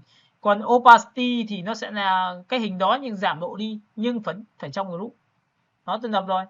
Sau đó bạn hãy chuột phải vào vùng chọn đó thì lúc này chúng ta sẽ có một cái lệnh như sau, đó là có lệnh là chốc, có nghĩa là tạo viền từ cái khung hình vùng chọn của chúng ta đang chọn. Tích vào đây. Và sau khi chọn xong thì các bạn nhớ cho tôi là tôi đang chọn là số 2, đổ viền là số 2 Tuấn, ok này. Thì các bạn sẽ nhìn thấy cái viền của tôi nó sẽ được như này. Đấy, nhìn chưa? Và cũng tương tự như vậy tôi có thể tạo ra một cái viền thứ hai tiếp theo kết nối từ đây đến đây. Với cái này thì tôi lại lập ra một layer mới, tôi lại tôi lại chuột phải chọn về chốc cho các bạn xem. Và lúc này tôi ấn ok thì tự khắc tôi có viền thứ hai, nhìn thấy viền thứ hai chưa? Rồi cũng tương tự như vậy tôi sẽ kéo từ đây xuống đến đây. Đây là cái viền thứ ba của tôi có thể tạo như này. Và tôi cũng lập ra một layer mới, rồi tôi lại tôi lại chuột phải chọn về chốc. Đây, ok, tôi sẽ chọn vào đây. Chuột phải chọn vào chốc này. Lúc này bạn ấn ok thì tự khắc tôi có thêm cái viền, nhìn thấy chưa? Và cũng tương tự như vậy các bạn có thể tạo ra những cái viền khác biệt nữa. Có thể là nó ngắn dài, nó có thể là như thế này. Đấy, nó rất là nhiều kiểu cho các bạn lựa chọn. Tích vào đây. Lập ra một layer mới, chuột phải chọn vào chốc. Với cái này các bạn có thể tăng giá trị lên, tôi sẽ chọn là số 4 chẳng hạn cho các bạn khác biệt này. Đấy, cái viền của tôi nó sẽ to hơn. Alo, cả nhà mình nhìn thấy cái này chưa nhỉ? Alo. Thấy rồi. Đó. Vậy thì với cái cách này thì chúng ta vẫn có thể được điều tiết bằng cách là giữ Ctrl tích vào đây một cái thì có phải chọn vào cái khung này, nhìn cái group này chưa? Tôi đang chọn group mà, tôi sẽ sổ xuống tôi chọn này. Tôi muốn chỉnh đúng cái ô này. Cái ô của cái hình nhỏ này nó mờ tí nữa được không? Thì giữ phím Ctrl này. Đấy, thì bạn nhìn chọn đúng chưa? Thì nó đang là 80% thì tôi có thể gõ cho nó thấp xuống, ví dụ là tôi chọn 30% hoặc là tôi chọn vào 50% như này. Sau đó tôi giữ phím Ctrl tôi tích vào đây. Tôi sẽ 60% như này, tôi sẽ giữ phím vào đây, cả 60%. Rồi tôi tích vào đây. Đấy có nghĩa là mình có thể điều tiết được là ví dụ 40%, cái này tích vào đây có thể là 30%. Tích vào đây có thể là chọn vào 50%, tích vào đây có thể là chọn vào 20%. Ok, các bạn có nhìn thấy nó sẽ làm rất là nhanh và mình chọn được đối tượng dễ không ạ? Alo.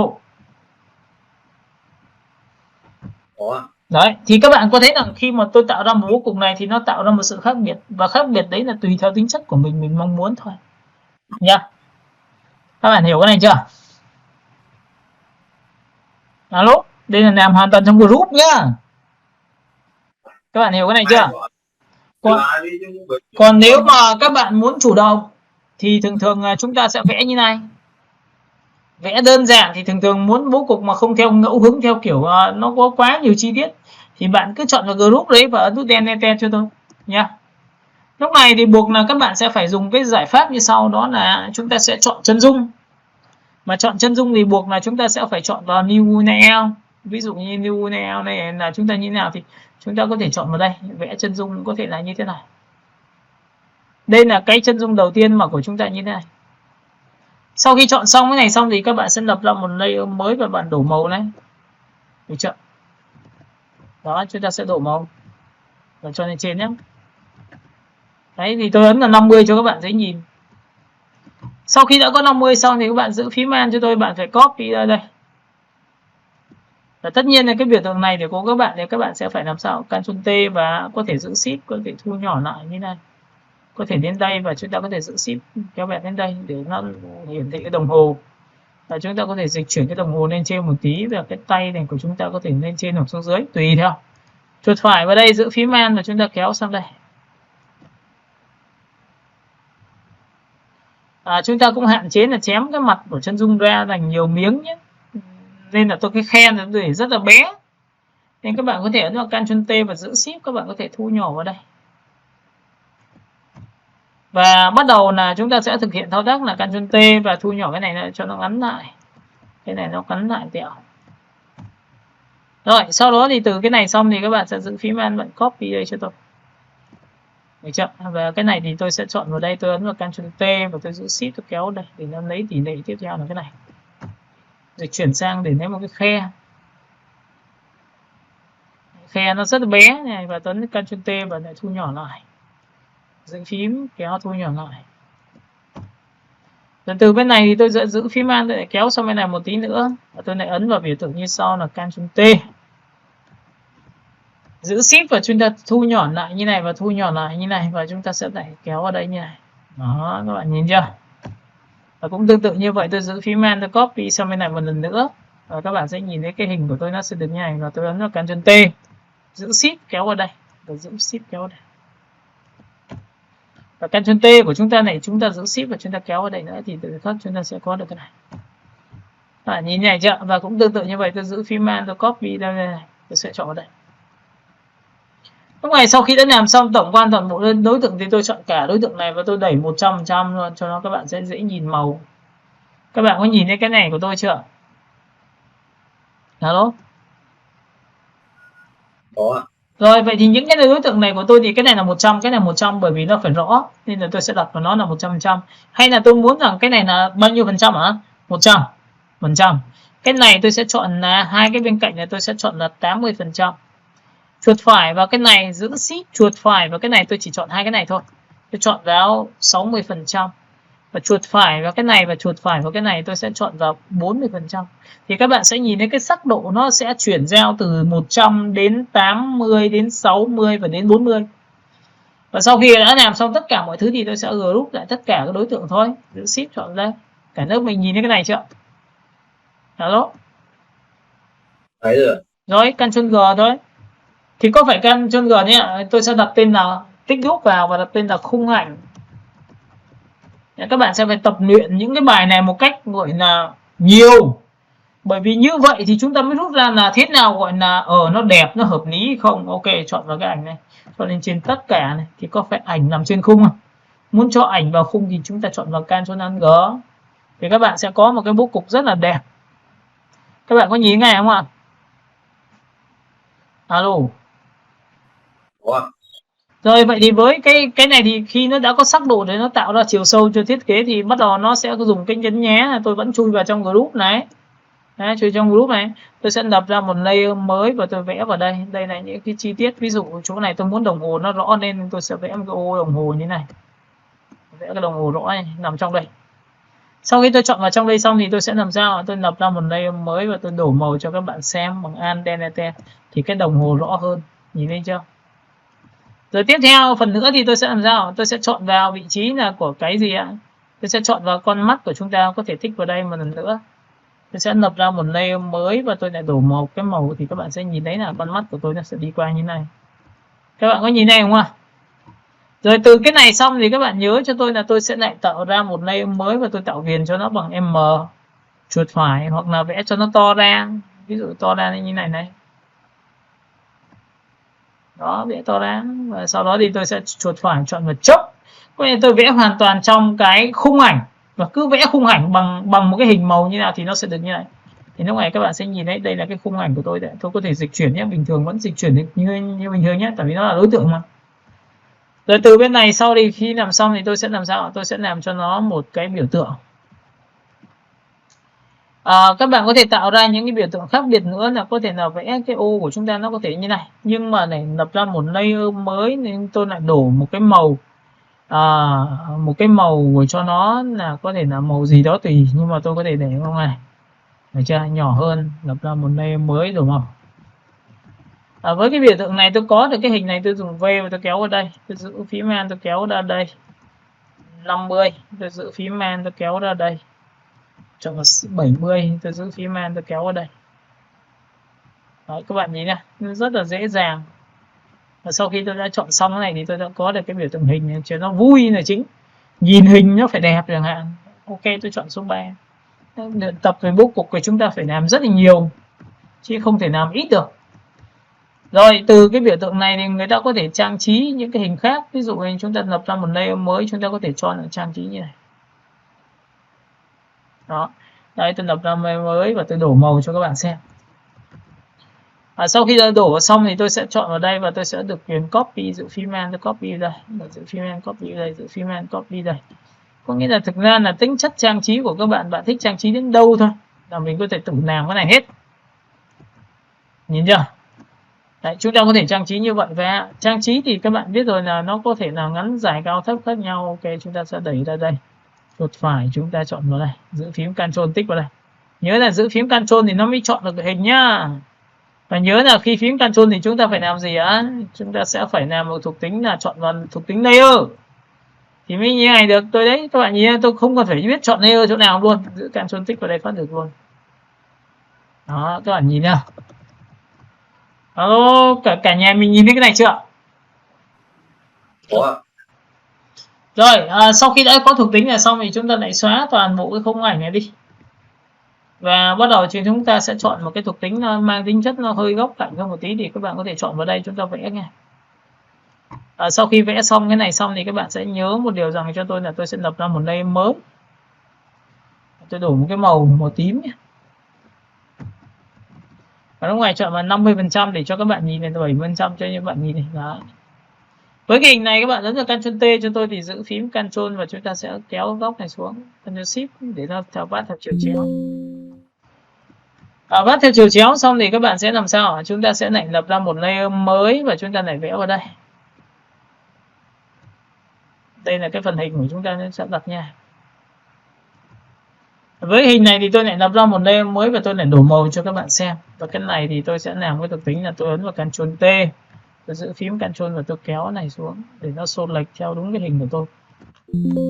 Cái này các bạn có thể áp dụng cho tập gym hay cái gì đó đấy, nhìn thấy chưa?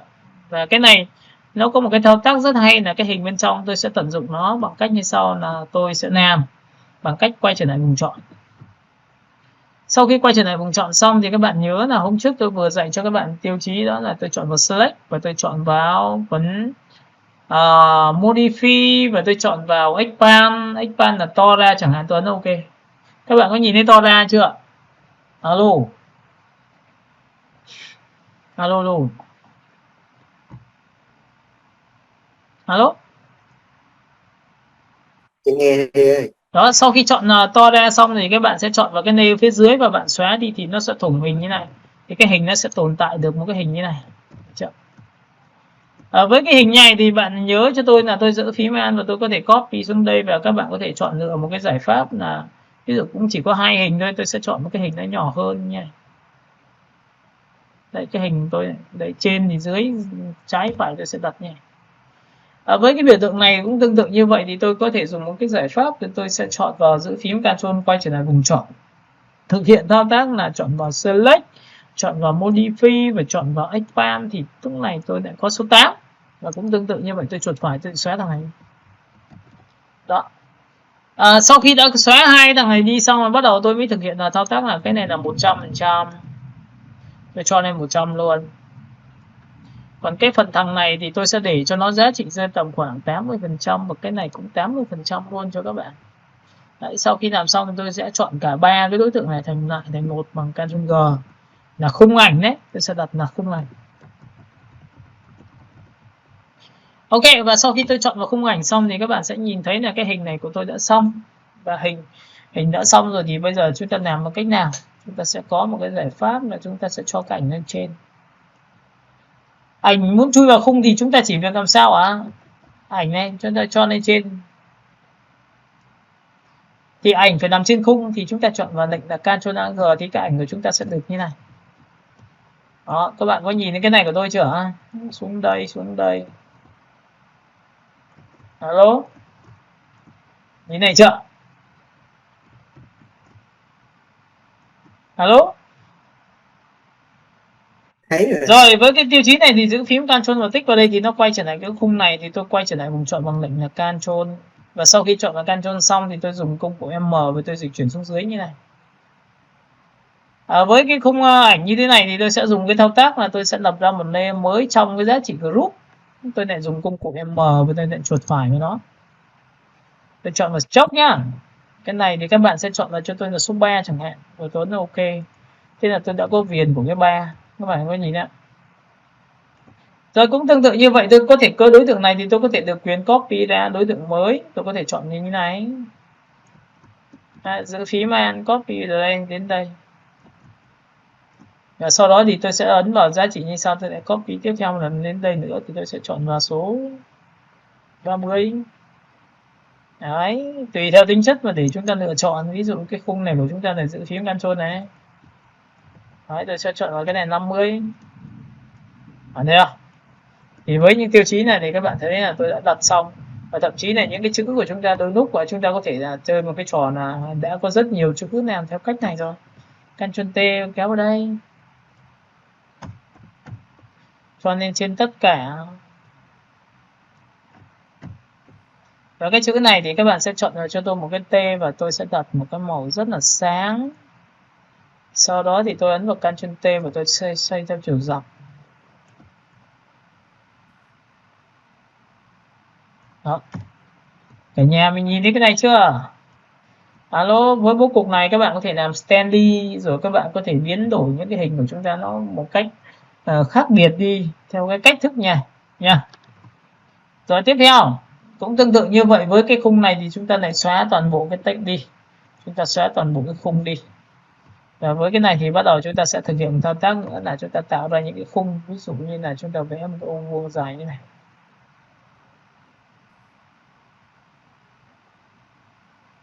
Và sau khi ô vuông xong này thì chúng ta sẽ lập ra một layer mới để chúng ta đổ màu này. Sau đó chúng ta giữ phím Alt, chúng ta copy vào đây này. Và tất nhiên là phải có khe, tôi sẽ giữ phím Alt tôi kéo vào đây. Được chưa? Và sau khi đã kéo xong lên đây thì tôi sẽ copy cả ba cái này thành đối tượng bên cạnh. Giữ đây và chúng ta tạo khe nhé. Đây, cái việc mà chia đổ đối tượng này thì từ cái thằng bên AI bên AI là nhanh hơn, còn Photoshop thì làm rất mất thời gian, phải ngồi chia như này sẽ rất là lâu. Đó, tôi giữ phím Alt tôi copy sang bên này. Đó, giữ phím Alt và chúng ta copy nhỉ. Rồi giữ phím Alt chúng ta copy sang bên này. Chúng ta sẽ phải cực kỳ mạnh về mặt bố cục rồi chúng ta sẽ đi thì nó sẽ chuẩn chỉnh hơn. Rồi sau khi đã làm xong từ cái biểu tượng này xong thì các bạn có thể tạo ra sự xô lệch đối tượng hay như nào đó tùy. Ví dụ ba cái này thì các bạn có thể đặt lệch đi, nhưng mà ví dụ có những trường hợp là đơn giản nhất thì người ta sẽ chọn vào đây và kéo xuống trực tiếp từ đây. Hãy chọn hết tất cả cái đối tượng hình chữ nhật tầm dọc của sheet. Sau khi làm xong thì bạn ấn vào Ctrl T và cũng tương tự như vậy thì bạn sẽ chọn vào biểu tượng lá chuột phải, nhớ nhé. Tại vì khi bẻ cong được đối tượng thì không bẻ cong được trong trường hợp này thì chúng ta phải chuột phải Convert Smart Object. Sau khi Convert Smart Object xong thì bạn mới ấn được Ctrl T thì lúc này mới được quyền Warp. Thì trong cái phần Warp của chúng ta thì nó có lệnh như vừa chia sẻ cho các bạn. Các bạn có thể dùng cái phương pháp là nó bẹt vào trong và bẹt ra đây. Đây là bẹt ra ngoài đấy và chúng ta cầm và chúng ta bẻ vào trong này. Cái hình của chúng ta nó sẽ được nhanh luôn. Alo, cả lớp mình nhìn thấy cái này chưa nhỉ? Được chưa? Thấy rồi ạ. Ok, với cái này xong thì các bạn sẽ nhớ cho tôi là tôi sẽ ấn vào Enter, cái nữa là tôi đã xong được cái vị trí một cái khung rồi. Cái khung này không sợ nhá, các bạn không phải là chui vào tận bên trong rồi mình mới làm đâu, mà mình làm trực tiếp từ bên ngoài, bởi vì cái này là mình sẽ xác định nó là các đối tượng. Và đối tượng này thì chúng ta làm một cái nào thì chúng ta lại cho đây thì đối tượng của chúng ta này không chui vào group nữa mà lại chui vào Convert Smart Object. Và Convert Smart Object xong thì bạn chỉ cần chọn vào Ctrl G thôi. Nhìn như Ctrl G chưa? Thì ảnh này của chúng ta cũng được chui vào đây. Và cái này của đây thì chúng ta ấn vào Ctrl T như bình thường. Và cũng lại ấn vào Warp để chúng ta có thể điều chỉnh lại. Ví dụ tôi sẽ điều chỉnh lên như này được không ạ? Đó, rồi sau khi đã điều chỉnh này lên xong thì tôi có thể ấn vào Ctrl T và tôi giữ Shift và kéo bẹt này xuống để tôi đẩy cái này lên để nó sẽ nằm vị trí này tôi mong muốn rồi. Với cái vị trí này thì các bạn nhớ cho tôi là tôi sẽ vẽ một cái hình. Cái hình này của chúng ta làm một cách nào tôi tích đúc vào đây. Đấy, thì nó sang bên này nó quản lý từng đối tượng đây. Thì các bạn để ý này, lúc này chúng ta sẽ chơi một cái trò như sau, là đây là hình 1, hình 2, tôi bỏ cái này đi. Đấy, có hai cái, một cái này tôi ấn vào Convert Smart Object tích đúc vào đây thì nó sinh ra cái này. Và lúc này tôi sẽ chọn vào Windows và tôi chọn vào dạng 2 bố cục. Đấy, nhìn như này dễ không? Tôi sẽ chọn vào đây. Ví dụ trong trường này tôi chuột phải chọn vào đây chẳng hạn. Tôi ấn vào số 3. Được chưa? Ấn vào số 3 là sao? Đấy thì cái này chỉ cần ấn vào Ctrl S phát là tự khắc bên này cũng là 3. Và cái này các bạn chọn là số 5 thì bạn sẽ ấn vào Ctrl S nha. Nó sẽ là 5. Được chưa? Vậy thì cái này của bên trong của tôi đã được hình rồi. Bên này thì của tôi sẽ được tôi sẽ để số 5. Chỗ này tôi sẽ để số 5. Chuột phải tôi sẽ để cái này số 5. Rồi chuột phải tôi là cái này thì sẽ đến số 7. Cái này sẽ là số 7 chẳng hạn. 7. Cái này có thể là 7. Rồi cái này có thể là bên trong sẽ là 9. Cái này có thể là 9. Đấy, các bạn có nhìn đó, 7, 9, 9 này. 9. Rồi cái này của các bạn là chỗ này thì tôi sẽ chọn vào đây là 5 thì tôi sẽ chọn vào giá trị là số cái này tôi sẽ là 5, 7, cái này là sẽ là 7 nhé, các bạn nhớ nhé, 7 này. Cái này sẽ là 7 này. Rồi cái này là 9 này, cái này sẽ là 9 này, 9 này. Cái này sẽ là 9 này. Đó. Và sau khi làm xong thì bạn chỉ cần chọn vào file rồi bạn chọn vào Ctrl S giúp tôi, phát triển các bên này sẽ được hiển thị theo. Các bạn hiểu cái này của tôi chưa? Alo. Alo. Và thậm chí này nhớ một điều rằng là trong cái khung hình Convert Smart Object này bạn vẫn có thể mở rộng là bằng C. Bằng C nghĩa là sao? C có nghĩa là kéo rộng cái này ra đấy, bạn có thể cầm và kéo này nha. Đấy, các bạn có nhìn đi, cả nhà mình có nhìn thấy tôi kéo rộng ra như này chưa? Alo. Có. Rồi sau khi kéo rộng như này tôi ấn Enter cho các bạn xem nhé, nhìn này, ấn Enter này. Tại vì cái hình kia nó chỉ chui theo cái khung của ai thôi. Sau đó tôi vẽ một cái khung của M và tôi vẽ vào đây, tôi vẽ một cái đường nét ngang như thế này. Sau khi tôi vẽ xong nhé, các bạn nhìn này, tôi vẽ xong nhé. Tôi đổ màu cho các bạn xem luôn. Nó rất là có tác dụng luôn đấy, các bạn nhìn phóng to này. Được chưa? Tôi lập ra một layer mới, vẫn là trong cái giá trị Convert Smart Object của cái phần ra nhá, ấn này, đổ màu này. Sau đó tôi giữ phím Alt, tôi copy xuống đây một tí, tôi sẽ chọn vào 50 này. Giữ phím Alt tôi sẽ chọn là 30 này. Đấy, thì cái này các bạn nhìn đây, tôi sẽ chọn vào cái này là 80 này. Đấy, tôi chọn cả 3, 1, 2, 3. Đấy nhá, vẫn rõ ràng là tôi đang nằm trong cái Convert Smart Object, nó có gồm 3 thằng này. Một thằng đầu tiên là thằng số 4 này. Chuột phải thằng số 2 này, giữ Shift chuột phải thằng số 3 này, nhìn chọn 3 chưa? Giữ phím Alt kéo xuống đây. Dưới chân này. Và cái này thì tôi sẽ ấn vào Ctrl T, tôi đảo ngược lại. Đấy. Độ đối xứng này. Theo trục lòng ngang. Thì tôi kéo đến đây em phát được luôn. Đấy. Nhìn chưa? Và lúc này các bạn sẽ thấy là tôi sẽ chọn vào file, tôi chọn vào Ctrl S. Các bạn sẽ nhìn thấy cái ảnh của tôi này, nhìn này. Up đi. Các bạn có nhìn thấy cái ảnh của tôi chưa? Alo. Có. Cái này nó rất là hữu dụng cho cái việc là bạn thích làm kiểu gì nó cũng chơi. Ví dụ như cái này bạn thích là nó hơi bị dài quá mà tôi muốn thay đổi thì tôi có thể ấn vào Ctrl T, giữ phím Alt, cầm đây, kéo vào đây. Là đồng đây, giữ Shift Alt đây, là kéo đây một thằng Enter. Chuột phải thằng thứ hai là cái này ấn vào Ctrl T. xong rồi giữ phím là Shift and. Rồi tiếp theo xuống thằng này cũng tương tự như vậy, chuột phải thằng đầu tiên Ctrl T, giữ Shift and kéo ở đây một thằng, chuột phải thằng thứ hai đó, Ctrl T, giữ Shift and kéo ở đây. Đấy, thấy chưa? Và lúc này sau khi làm xong thì bạn chỉ cần chọn vào file rồi bạn chọn vào Ctrl S giúp rồi. Đó, các bạn có thấy không?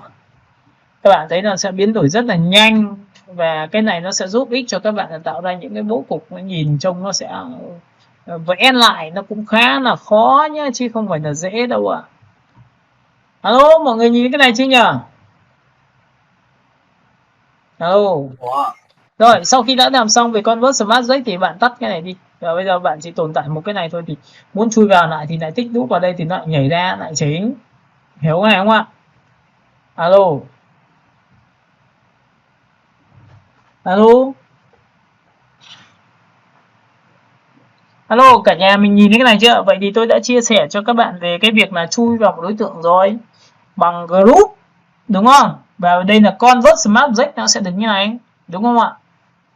Các bạn hiểu cái này chưa? Alo. Hiểu rồi. Rồi, sau này xây dựng những cái bố cục như này thì ví dụ bây giờ tôi lại cho cái thằng người này, tôi convert smart object của thằng người có được không ạ? Nào, tôi có thể convert smart object của thằng người được không các bạn? Alo. Được. Nếu tôi convert smart object của thằng người thì đây là một sản phẩm về cho đồng hồ nam. Đây, tôi sẽ kéo cái này lên trên một tí. Tôi sẽ chuột phải, tôi chọn vào Convert Smart Object cho đồng hồ của cho cái thằng ảnh của thằng người này. Và cái ảnh này chính là khung ảnh để sau này tôi thay bố cục cho người khác. Ví dụ nhá, bây giờ tôi tích đúp vào đây thì có phải nhảy ra cái thằng người này không? Các bạn đồng ý tôi gì không ạ? Thì lúc này tôi chỉ cần ấn vào Ctrl O, bắt đầu tôi sẽ thay đổi một cái người khác. Ví dụ tôi chọn vào đây, tôi kéo vào đây cho các bạn xem. Nào, Ctrl A chọn hết, Ctrl C copy và sang file. Cái người này tôi ấn vào là Ctrl V. Cái ảnh này tôi không cần nữa, tôi bỏ đi. Cái ảnh này tôi được rồi, bằng nhau rồi. Thì chúng ta chỉ cần chọn vào file, chọn vào Ctrl S. Thì lúc này các bạn sẽ nhìn thấy cạnh bên này tôi thay thế, nhìn thấy nhá, nó thay thế này. Đó, và các bạn thấy là nó to quá thì bạn có thể chỉnh lại bằng Ctrl T, thu nhỏ lại nhé. Đây này, ảnh này, Ctrl T, thu nhỏ lại. Đấy, to quá, thu nhỏ lại như này. Đấy, sau đó thì bạn sẽ ấn vào file rồi ấn vào Ctrl S.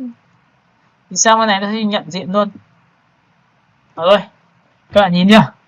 Giờ cũng có thể tương tự như vậy, nếu mà mình không thích là làm đồng hồ nữa mà mình làm một thương hiệu khác chẳng hạn. Cái này là dành cho việc bạn sản xuất, rồi bạn làm những cái sản phẩm như là thiết kế banner, nó là kho tài nguyên để khi mà chúng ta chỉ việc thay phát là thành sản phẩm của người khác ngay. Thì như vậy thì bạn sẽ đi làm bạn sẽ rất nhanh. Ctrl O nhé, tôi sẽ thay đổi một cái mới, ví dụ thay đổi một cái download. Sau đó thì tôi sẽ chọn một cái hình ảnh của một cô gái, tôi chọn vào đây, đồng hồ nữ. Ok, chúng ta sẽ chọn đến một cái mỹ phẩm. Tại vì là bố cục chúng ta thay đổi thì chúng ta có thể thay đổi nhiều kiểu lắm. Các bạn có thể tích vào đây, chọn vào đây. Ctrl A chọn hết, Ctrl C copy và sang file thiết kế. Thì cái này thì tôi sẽ cần chọn vào đây là Ctrl V, đè lên cái thằng người đó. Và sau đó thì tôi sẽ chọn vào đây, tôi sẽ lưu lại. Đây là cái phần hình của tôi lưu lại đây. Và sau khi tôi đã có phần hình này thì tôi chỉ cần chọn vào file và tôi chọn vào Ctrl S là cái này thôi. Thì ngay lập tức cái phần hình này nó sẽ được lưu lại. Cả nhà mình nhìn thấy cái này chưa ạ? Alo?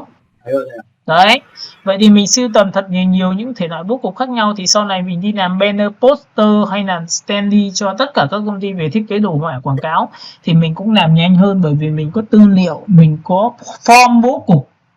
Đấy, nên chính vậy mà tất cả những cái bạn học thiết kế phải xây dựng những cái form bố cục như này thì nó mới có tác dụng nha. Rồi, cũng tương tự như vậy với cái giá trị nữa thì bắt đầu tôi sẽ cho các bạn xem một cái loại nữa. Đây ạ. Bố cục ngoài ra giá trị này, các bạn nhìn này. Tôi sẽ vẽ một cái biểu tượng hình đường cong. Sau khi tôi vẽ đường cong xong thì tôi sẽ làm thế nào? Tôi sẽ vẽ vào đây. lập ra một layer mới và các bạn đổ cho tôi một cái màu bằng lệnh là Andente. Sau khi ấn là Andente xong thì tôi sẽ thực hiện một thao tác như sau, là tôi muốn nhân bản cái đối tượng này bằng cách tôi vẽ vào đây một cái đối tượng mới. Và cái đối tượng mới này thì tôi lại làm một cái thao tác là tôi chỉ lấy một phần giao nhau của nó thôi. Và lấy phần giao nhau thì tôi có thể đặt như này. Đây là phần giao nhau đấy. Đây là bố cục mới của tôi có thể làm như này. Và sau khi tôi chọn xong thì tôi chuột phải, tôi chọn vào chính cái màu vừa rồi tôi vừa vẽ xong, tôi ấn vào Ctrl G thôi. Thì có phải sinh ra cái này không? Nhưng theo thao tác thì tôi lại muốn là có một cái khe ở giữa để nó thủng hơn, thì tôi phải giữ phím Ctrl quay trở lại mình chọn cho đối tượng.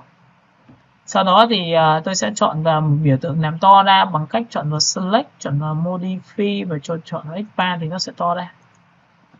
Đó, và to hơn ra như này thì tôi chỉ việc là chuột phải chọn vào thằng ở dưới thôi, là cái này tôi xóa đi thì cái này nó có khung. Và với những cái kiểu như này thì các bạn nhớ là cho tôi là tôi ấn vào Ctrl O. Tôi cũng có thể chọn một cái thao tác là tôi chọn vào biểu tượng như sau, là tôi chọn vào E, tôi chọn vào thư viện ảnh. Sau đó thì tôi chọn ở phần phút nhé. Các bạn nhớ nhé, chúng ta có thể chọn đồ ăn, đồ eo gì đó tùy theo tính chất. Ví dụ như là khi mà làm chọn đồ ăn thì mình cũng phải tính. Ví dụ như cái ảnh có một cái ảnh đơn giản thì sẽ có một cái ảnh phức tạp. Có một cái ảnh đồ ăn thì phải có rau củ quả thì bạn có thể chọn nó dễ đẹp hơn. Ctrl A chọn hết, Ctrl C copy và sang bên này thì chúng ta chuột phải vào đây. Ctrl Alt G tượng khắc nó chui vào đây. Thấy chưa? Các bạn nhìn nha, đồ ăn này của chúng ta sẽ được này. Sau đó cái hình phía dưới này của các bạn thì sẽ có đây, thì tôi ấn vào Ctrl O. Và cũng thao tác như vậy thì tôi sẽ sổ xuống và tôi chọn một cái hình theo kiểu đồ ăn. Ở dưới thì nó sẽ đơn giản, nó nhìn được ra món chẳng hạn. Thì bạn có thể tự lựa chọn và lăn chuột xuống và tìm xem là cái ảnh nào nó phù hợp, ảnh nào mà trông nó bắt mắt thì bạn sẽ chọn. Còn ảnh không bắt mắt thì chúng ta có thể bỏ qua. Đấy, ví dụ thế. Ví dụ tôi chọn một cái này. Ctrl A chọn hết, Ctrl C copy và sang file. Cái này thì không cần dùng nữa bởi vì là chúng ta vừa mở xong thì chúng ta có thể tắt đi cho nó nhẹ. Chuột phải chọn cái này, Ctrl V. Thì Ctrl Alt G thì các bạn sẽ nhìn thấy là cái hình của tôi nó đã có tổng quan và trích đoạn. Và cái này nó có thể trở thành một cái ảnh đại diện của một món nhé, ảnh đại diện của một món mà các bạn dành cho chương trình khuyến mại, hoặc trong quyển catalog thì nó sẽ là, ví dụ như đây là đồ về cho đồ hàng Nhật chẳng hạn, món ăn của Nhật, thì đây là ảnh đại diện nhá. Đấy, thì tùy theo tính chất của các bạn. Ví dụ nếu mà cái ảnh của chúng ta đặt chữ như này thì nó rất là dễ đẹp này, nhìn thấy chưa? Đấy, chữ đồ họa của người ta dùng như này. Còn nếu không thì mình đặt lệch như này thì mình vẫn phải không có chữ nhá. Rồi tất cả những phần text chữ này của các bạn là sẽ phải làm sao chúng ta giữ shift, chúng ta đẩy lên đây. Và cái này của các bạn là bắt buộc là phải dùng với thao tác là tôi sẽ chọn vào T và kéo màu cho nó. Ví dụ tôi kéo một cái màu xanh như thế này. Đấy, các bạn nhìn chưa? Tôi lấy từ màu xanh, sau đó thì tôi chuột phải phần hàng dưới như này, tôi chọn T, tôi sẽ chọn đây, tôi kéo cái màu cam chẳng hạn như này. Các bạn hiểu cái này của tôi chưa nhỉ? Alo. Alo.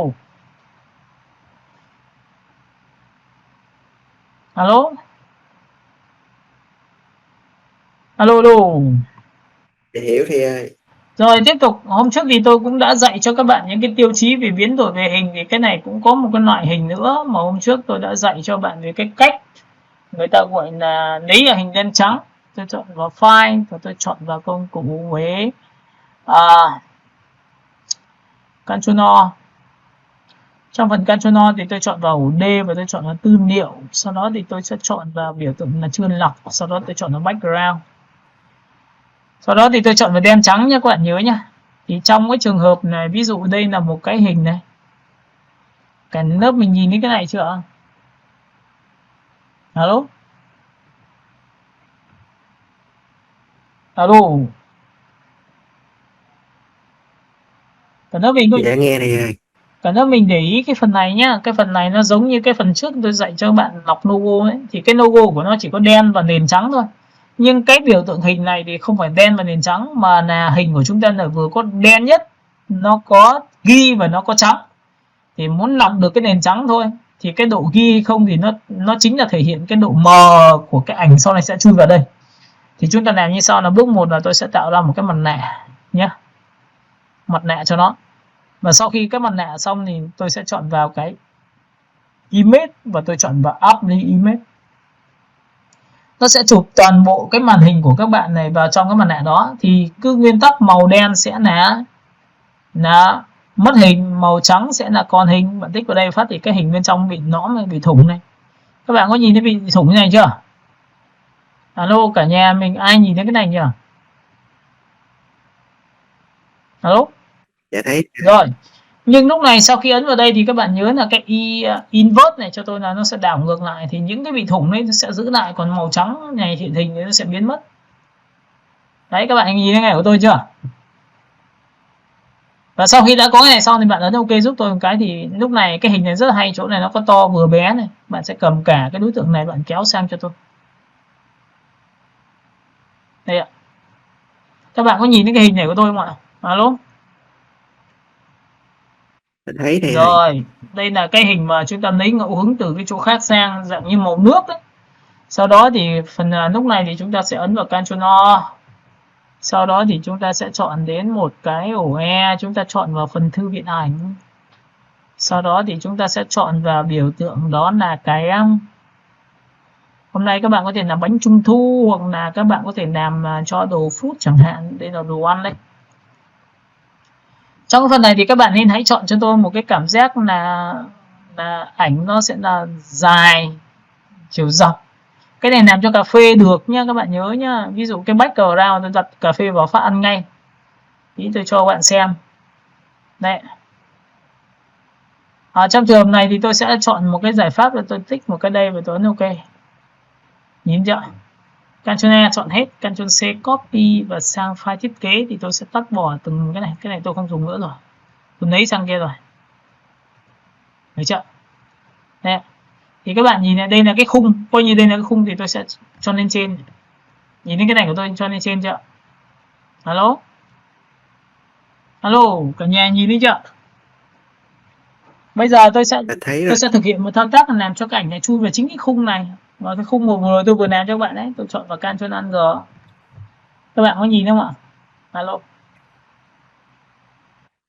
Ok, nó sẽ tạo ra một cái cảm giác cho các bạn là các bạn có thể làm về standee, các bạn có thể làm cho poster, các bạn có thể làm cho menu, làm voucher giảm giá, rồi làm cho banner, poster đều được hết. Nhưng nó tạo ra một cái cảm giác rất là ảo ở chỗ này. Bởi vì lý do là chúng ta đã tận dụng này toàn bộ tất cả những tiêu chí của cái hình của chúng ta. Đấy nhá, tôi sẽ làm lại cho các bạn xem một lần nữa. Nào. Để cho các bạn nhớ cái đoạn này là quan trọng đấy nhá, Ctrl O này. Các bạn sẽ chọn vào ổ D cho tôi và tất nhiên tôi chọn vào những cái tài liệu. Ví dụ chúng ta sẽ chọn vào một cái biểu tượng là background mà nó có phần là chất liệu đen trắng, thì trong chất liệu này nó có rất nhiều loại. Các bạn có nhìn thấy không ạ? Rất nhiều loại. Bạn thích loại nào được loại đấy. Ví dụ bạn thích loại này thì bạn chọn loại này. Bạn thích loại này được loại này. Đấy. Nhìn một loạt đi. Sau đó thì chúng ta sẽ đưa vào. Ví dụ có thể là chúng ta sẽ chọn vào thể hình hay là cái gì đó thì sẽ dùng cái này. Đấy, tôi sẽ chọn vào đây cho các bạn. Rồi, các bạn có nhìn thấy hình này chưa? Nhưng cái đen trắng này là vậy thì sau này nếu mà bạn muốn mang hơi hướng của cái gì đó, thậm chí là có nhiều người ta còn lấy là lấy một cái sơn đen tô trên một cái nền trắng, sau đó thì lấy đế của những cái giày đấy cho sơn vào dập trên tờ giấy, sau đó chụp lại cũng có thể làm ra chất liệu được. Các bạn hiểu cái này không ạ? Alo. Alo alo. Nào bắt đầu nào, chúng ta sẽ tạo ra mặt nạ nhá. Sau khi tạo mặt nạ xong thì các bạn chọn vào image và chọn vào app image. Thì cái đối tượng giữa nó bị thủng thì tôi ấn vào invert là đảo ngược lại, nó giữ lại cái này. Sau khi giữ lại cái này xong tôi ấn OK, thế là xong rồi. Bây giờ việc còn lại là chúng ta sẽ đưa cái này sang cái file thiết kế của chúng ta thôi. Đấy, file thiết kế của chúng ta nó nằm ở đây.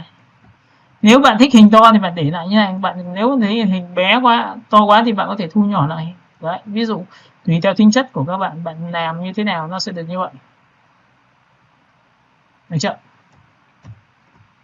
Rồi, sau khi đã làm xong này tôi ấn vào Ctrl O. Sau khi Ctrl O xong rồi tôi chọn vào ổ E và tôi chọn vào phần thư viện ảnh. Ở trong cái phần thư viện ảnh thì các bạn chọn vào phần phút nhá. Thì lúc này thì chúng ta sẽ chọn một cái biểu tượng là một cái hình như này. Ctrl A chọn hết, Ctrl C copy và sang file thiết kế thì các bạn sẽ chọn vào đây. Ảnh đưa sang rồi thì muốn chui vào thì bằng lệnh là Ctrl Alt G thì các bạn sẽ nhìn thấy cái ảnh của tôi làm đấy. Ctrl T, thu nhỏ lại. Trong cái chiều của nó không được đúng thì các bạn có thể chuột phải vào cái ảnh đó và chọn vào horizon để nó theo chiều, hoặc là các bạn có thể xoay, nếu mà không xoay được thì bạn sẽ thay một cái khác nhá. Ctrl O. Đấy, nó có rất nhiều những cái yếu tố, và sau đó thì các bạn sẽ nhìn thấy này, ví dụ chúng ta lăn chuột xuống, chúng ta nhìn cái ảnh nào hấp dẫn, đầy đủ sắc độ về mặt hình ảnh thì các bạn sẽ lấy nó cho tôi, không có gì phải suy nghĩ cả, cái này thì cứ lấy là được thôi. Là chúng ta lăn chuột xuống, đấy, rất là nhiều những hình ảnh, và tất nhiên là phải tìm tất cả những ảnh đồ ăn đồ yếc cái thứ này, phải tìm thì nó mới đẹp được, còn bình thường thì nó sẽ không không được ổn nếu mà chúng ta cứ cho vào mà nhìn mà không ổn phát là phải thay cái mới nha. Ví dụ tôi chọn một cái này, Ctrl A chọn hết, Ctrl C copy, xong sang này tôi ấn vào Ctrl V đây, và lúc này để chọn vào Ctrl G thì cái đối tượng của chúng ta nó sẽ được tập nhỉ. Alo, các bạn hiểu cái này của tôi chưa? Và với cái này thì các bạn nhớ cho tôi là cái text chữ này tôi sẽ thay màu chẳng hạn, ví dụ như có thể là một cái màu gì đó, nhưng cái này tôi sẽ chuột phải chọn vào đây, chuột phải chọn vào đây là hai cái dạng chữ tôi kéo xuống đây. Tiếp theo cái biểu tượng này tôi sẽ phải vẽ thêm một cái ô như này. Đó, ô này tôi sẽ đặt logo hoặc là đặt giá nhé. Các bạn nhìn thấy logo đặt giá. Lập ra một layer mới và chúng ta sẽ đổ một cái màu tên là Y. Hãy chọn cho tôi một cái màu xanh lá cây. Tôi đổ màu nhé. Nào. Cho lên trên tất cả. Đổ màu.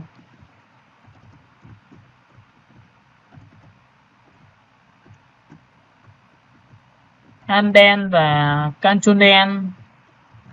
Ok, nếu mình nhìn thấy cái này chưa ạ? Alo. Với cái tiêu chí này tôi lập ở đây, xong tôi có thể chọn vào giá trị là 50% và tôi ấn vào Ctrl Z tiếp theo một lần nữa và tôi ấn vào đây thu nhỏ lại. Đấy, và cái này thì các bạn nhớ cho tôi là tôi sẽ chọn vào nó. Sau khi chọn vào nó xong tôi sẽ đặt là 100% này. Được chưa? Cái này chắc chắn là sẽ là tên là logo. Và logo thì tôi sẽ đặt thẳng trực tiếp lên đây. Và cái này thì phải là màu trắng nhé. Đó. Text chữ chọn màu trắng và kéo ra. V. Chọn là chính giữa. Đấy, các bạn nhìn nào. Alo.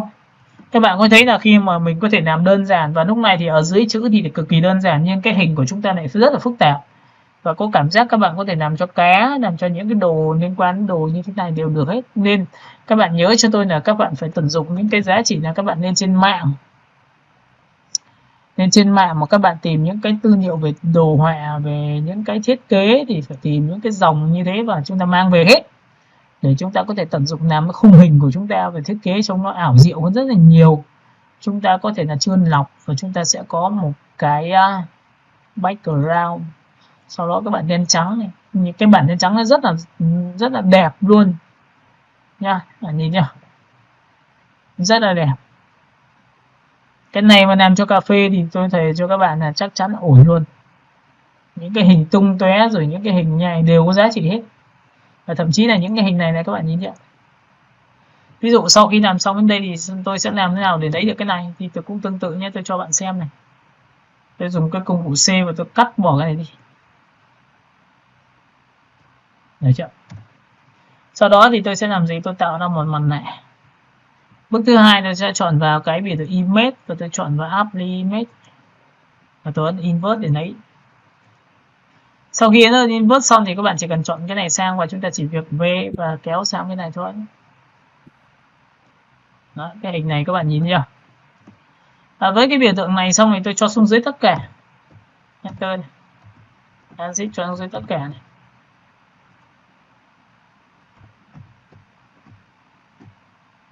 Và chúng ta sẽ chọn sang tiếng Anh và chúng ta chọn vào Ctrl Shift hoặc ngón tay trái. Các bạn có nhìn thấy xuống dưới chưa? Alo. Alo. Và với cái hình dưới này mà bây giờ các bạn muốn thay màu cho nó thì nó rất là dễ, bởi vì bản thân của nó thì chỉ cần lập ra một layer mới và hãy chọn cho nó một cái màu xanh rất là nhẹ thôi. Ví dụ tôi sẽ chọn một cái màu xanh nó như thế này, hơi thiên về rêu tẹo. Và tôi chỉ việc đổ màu nó phủ kín toàn bộ background dưới. Và lúc này chúng ta chọn một Ctrl G. Ctrl G là chui vào nhưng cái hình ảnh mà vừa rồi tôi vừa làm ấy nó đang hiện thị dạng xoắn. Ctrl G. Cả nhà mình nhìn thấy cái này chưa ạ? Alo. Alo. Alo. Cả lớp mình nhìn thấy cái đoạn này chứ nhỉ? Đó. Vậy thì với cái này thì các bạn sẽ nhớ cho tôi là cái chữ này chắc chắn sẽ là màu đen, nó sẽ hợp lý hơn rất là nhiều. Đấy, một số nhà hàng hay là một số cái voucher gì đó thì tận dụng những cái kiểu như này, chất nghệ thuật của chúng ta nó sẽ cao lên nhá. Được không ạ? Ok, như này chưa? Rồi thì cái đây là cái tiêu chí mà để sử dụng là chúng ta có thể vẽ được những cái hình từ hình của đối tượng khác và có thể làm như thế này nha. Rồi tiếp theo, trong công cụ hình tròn thì các bạn nhớ cho tôi nữa là nó còn có các thuộc tính khác nữa, là chúng ta có thể bỏ qua cái này, chúng ta có thể bỏ qua cái này và chúng ta có thể bỏ qua cái này. Thì nguyên tắc của hình tròn thì đi với hình tròn rồi, nên các bạn sẽ vẽ cho tôi bằng cách là có thể thêm một là vẽ từ dưới như này. Đó, sau đó lập ra một layer mới rồi đổ một cái màu. Sau đó thì chúng ta sẽ dùng phím, chúng ta sẽ copy ra những cái sản phẩm như thế này, rồi sản phẩm như thế này. Đấy, trong quá trình khi sản phẩm này xong thì bạn chỉ cần dùng công cụ M, bạn quét qua tất cả nha. Đây là tạo hình thôi. Cái tạo hình này rất là quen thuộc rồi, bạn lập ra một layer mới và đổ màu hết. Sau khi đổ xong thì các bạn hãy chọn cho tôi tất cả những tiêu chí của cái hình này 1, 2, 3. Đây, cái hình này chúng ta còn một cái hình nữa đây. Và ép nó lại thành một bằng Ctrl E. Và đã là Ctrl E rồi, nó thành một rồi thì bây giờ bạn thích nó như thế nào thì nó đều như vậy hết. Ví dụ cái này không dùng nữa, chỉ chúng ta bỏ qua. Rồi cái này thì chúng ta sẽ cũng không cần thiết thì chúng ta bỏ qua. Và cái này nữa thì đây, không cần thiết bỏ qua. Thì với cái hình này các bạn ấn vào Ctrl O cho tôi thì cái hình của chúng ta nó ở nằm ngoài, nằm trái, nằm phải, nằm gì nào đó thì nó đều sử dụng hết. Chúng ta sẽ chọn ra cái phần download và nhớ là về nhà thì luyện cái này kỹ thì chúng ta lên tay nhé. Đấy là một trong những yếu tố mà tôi rất là mong muốn là các bạn sẽ phải về suy nghĩ này cái việc này để chúng ta làm kỹ hơn. Tôi sẽ chọn vào đây và tất nhiên là đối tượng của chúng ta theo chiều dọc thì tôi làm theo chiều dọc thôi. Ctrl A chọn hết, Ctrl C copy, chuột phải chọn vào chính cái này, Ctrl V nhá. Đấy, sau khi làm xong tôi chọn vào Ctrl Alt G thì tự khắc nó có được cái này. Và Ctrl T thì thu nhỏ lại.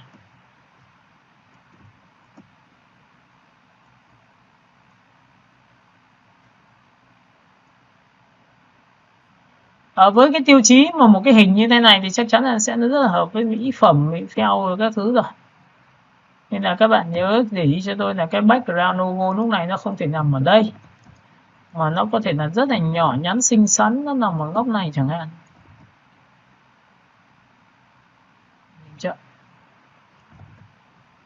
Ctrl T thu nhỏ lại. Chuột phải cho cái số 3 này vứt đi. Logo tôi sẽ đặt vào đây. Rồi tiếp theo từ cái phần này thì các bạn lưu ý cho tôi là muốn quay trở lại về cái khung của nó thì bằng cách nào. Thì chúng ta nhớ là cái nền trắng của chúng ta thường thường nó rất là chói, nên là ví dụ chữ của chúng ta nó sẽ có thể là chọn màu hồng. Bạn có thể chọn giải pháp cho tôi là text vào đây và T. Chúng ta hãy chọn một cái T thì là chữ rồi, thì sau đó thì thanh thuộc tính nó có màu thì bạn chỉ cần chọn vào màu hồng thôi. Đấy, ví dụ màu như này, đây là một cách. Và tất nhiên cái đối tượng dưới thì tôi cũng thay đổi màu bằng T, tôi sẽ chọn một cái nữa là thử phối màu như thế này xem có được không. Em đậm hơn tí. Đấy nhé. Nhìn chưa? Cách thứ hai là bạn sẽ phải dùng cái thủ thuật, cái giải pháp là cho cái ảnh chui vào khung rồi. Thì tôi sẽ quay trở lại cái khung này bằng giữ phím Ctrl Tích đây. Đây khung của nó layer 6 đây. Ảnh chui vào đây. Giữ Ctrl Tích vào ảnh thu nhỏ là quay trở lại vùng chọn. Sau khi quay trở lại vùng chọn xong thì mình sẽ lập ra một layer mới dưới nó. Layer này thì mình sẽ để ra một cái màu màu trắng cũng được, một cái màu trắng. Tại sao đổ màu trắng? Đấy. Mà không phải đổ màu hồng. Tất nhiên bạn đổ màu hồng thì nó sẽ tốt hơn, nhưng tôi thích đổ màu trắng. Tôi để vào đây. Và lúc này tôi kéo xuống một tí thì bạn sẽ không nhìn được điều gì xảy ra cả. Lý do background tôi màu trắng, tôi tắt mỏ như các bạn nhìn này. Đó.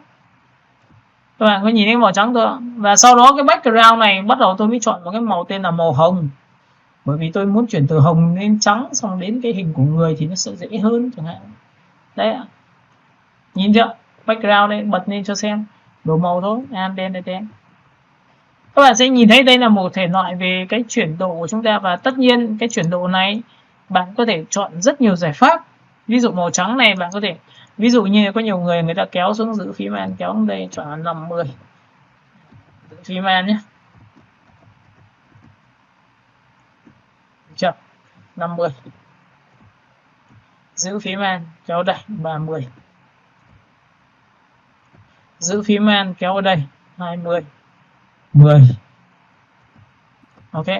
Và lúc này thì các bạn sẽ nhìn thấy là tôi đã có một cái chi tiết một sản phẩm nha.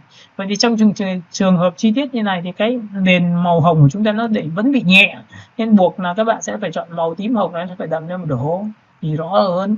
Và tất nhiên cái chữ dưới thì tôi cũng phải rõ hơn, chi tránh trường hợp cho không nhìn được. Được không ạ? Alo? Cả lớp mình nhìn thấy cái này chưa? Alo? Dạ nghe thì Đấy thì vừa rồi tôi vừa chia sẻ cho các bạn về cái cách biến đổi hình vuông, hình tròn, group, convert, smart object để các bạn có thể làm ra những cái bố cục hình tròn, hình vuông, hình tam giác mà nó sẽ phong phú hơn, nó sẽ tốt hơn. Nên qua những cái bài này thì các bạn sẽ phải về nhà các bạn tìm tư liệu, và tất nhiên là tìm tư liệu sau đó để các bạn sẽ lên các phương án bố cục cho các ngành nghề. Các bạn có thể làm đồ gia dụng nhé, về nhà là các bạn sẽ làm là một tác phẩm của đồ gia dụng này. Thứ hai, các bạn có thể chọn cái tác phẩm cho bất động sản này. Thứ ba, các bạn có thể làm cho tác phẩm cho liên quan đến giày da nhé. Giày da là giày da cho đàn ông đấy. Đó. Ok. Qua cái bài này các bạn rút ra được cái điều gì không? Cả nhà ơi. Alo. Alo. ủa Rồi, các bạn thấy không? Có nghĩa là cái bài hôm trước thì chúng ta đã học về vùng chọn cơ bản rồi. Tôi lại nhắc lại. Trong cái bài về cái làm cho đồng hồ nam, sau đó thì bài hôm sau thì chúng ta lại nhắc lại, xong lại làm một sản phẩm về mỹ phẩm. Xong hôm nay chúng ta lại được nhắc lại và nâng cấp lên phiên bản là bố cục được tạo hình vẫn là hình cơ bản đấy, nhưng nó lại nằm ở các giá trị là group của layer này. Phần thứ hai là convert smart object này. Đó. Phần thứ ba là khung của chúng ta thì nó có dạng biến đổi là Ctrl T, có thể giữ phím Ctrl và Ctrl Shift Am, đúng không? Bẻ cong này, sau đó thì chúng ta sẽ sử dụng lệnh là cái gì add layer mask, là lấy được tư liệu từ bên ngoài những cái mảng đen trắng để chúng ta có thể tận dụng này làm như là khung của đồ ăn. Đó. Ok. Nếu mình còn khúc mắc cái gì không? Có câu hỏi gì cho các bạn em ạ, để cho mình trả lời cho các bạn. Alo. Chúng ta làm thì chúng ta phải mạnh dạn lên và chúng ta phải làm nhiều nhá. Alo. dạ nghe thì ơi. Đấy, về nhà thì mỗi người cũng phải chắc chiêu làm đến một cái hoặc hai cái, để có thứ nhất là chúng ta đưa lên trên nhóm để chúng ta còn luyện xem là cái bố cục chúng ta ổn được. Bởi vì các bạn nhớ một nguyên tắc nha, là đồ họa chúng ta gồm rất nhiều yếu tố và bố cục là một trong yếu tố quan trọng. Và cái bố cục của chúng ta lại quan trọng nằm ở chỗ là chúng ta phải có bố cục hình cơ bản. Và hình cơ bản thì chúng ta phải luyện ở các dạng hình cơ bản ra sao, ví dụ tròn, vuông, tam giác. Đó. Và nhiệm vụ của chúng ta phải lên phương án, nếu mà không lên phương án thì lấy đâu ra ai kiểm định cho các bạn là được hay không, đúng không? Ok. Kích cỡ tùy chọn hả thầy hay sao? Đúng thầy? rồi, đầu tiên thì mình Bố cục đầu tiên thì mình cứ làm cái kích cỡ là 600 nhân với 1200 đi. Còn sau này thì với cái tư liệu này các bạn có thể sang Inut, các bạn có thể, có nghĩa là bạn vẽ một lần rồi bạn nhớ rồi, thì sang Inut thì bạn có thể lặp lại cái giá trị đấy nhá. Bởi vì cái bên Inut thì sắp tới thì mình dạy qua phần chữ thì mình cũng sẽ dạy đến bộ nhận diện thương hiệu. Đó. Các bạn hiểu cái này nhá. Dạ hiểu thầy. Ok, về nhà này làm bài nhá. Và chịu khó là mỗi người làm bài 1 đến 2 cái với bố cục khác nhau về ngành nghề khác nhau. Nếu bạn kia mà làm về giày da rồi thì mình sẽ làm về giày của nữ. Đó, rồi các bạn cái làm về đồ gia dụng thì mình có thể làm nồi cơm điện hoặc điều hòa hoặc tủ lạnh, máy giặt. Đó, rồi các bạn có thể làm xà phòng, rồi các bạn có thể làm xe đạp, xe máy, tùy theo tính chất nhiều lắm nhá. Alo. Dạ. Nếu mà không ý kiến gì thì mình sẽ xin dừng cái buổi dạy hôm nay đến đây nhá.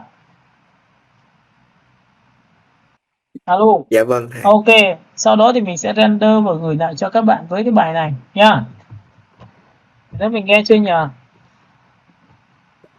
Dạ vâng. Dạ rồi thầy. Ok, ok, các bạn cố gắng nhá.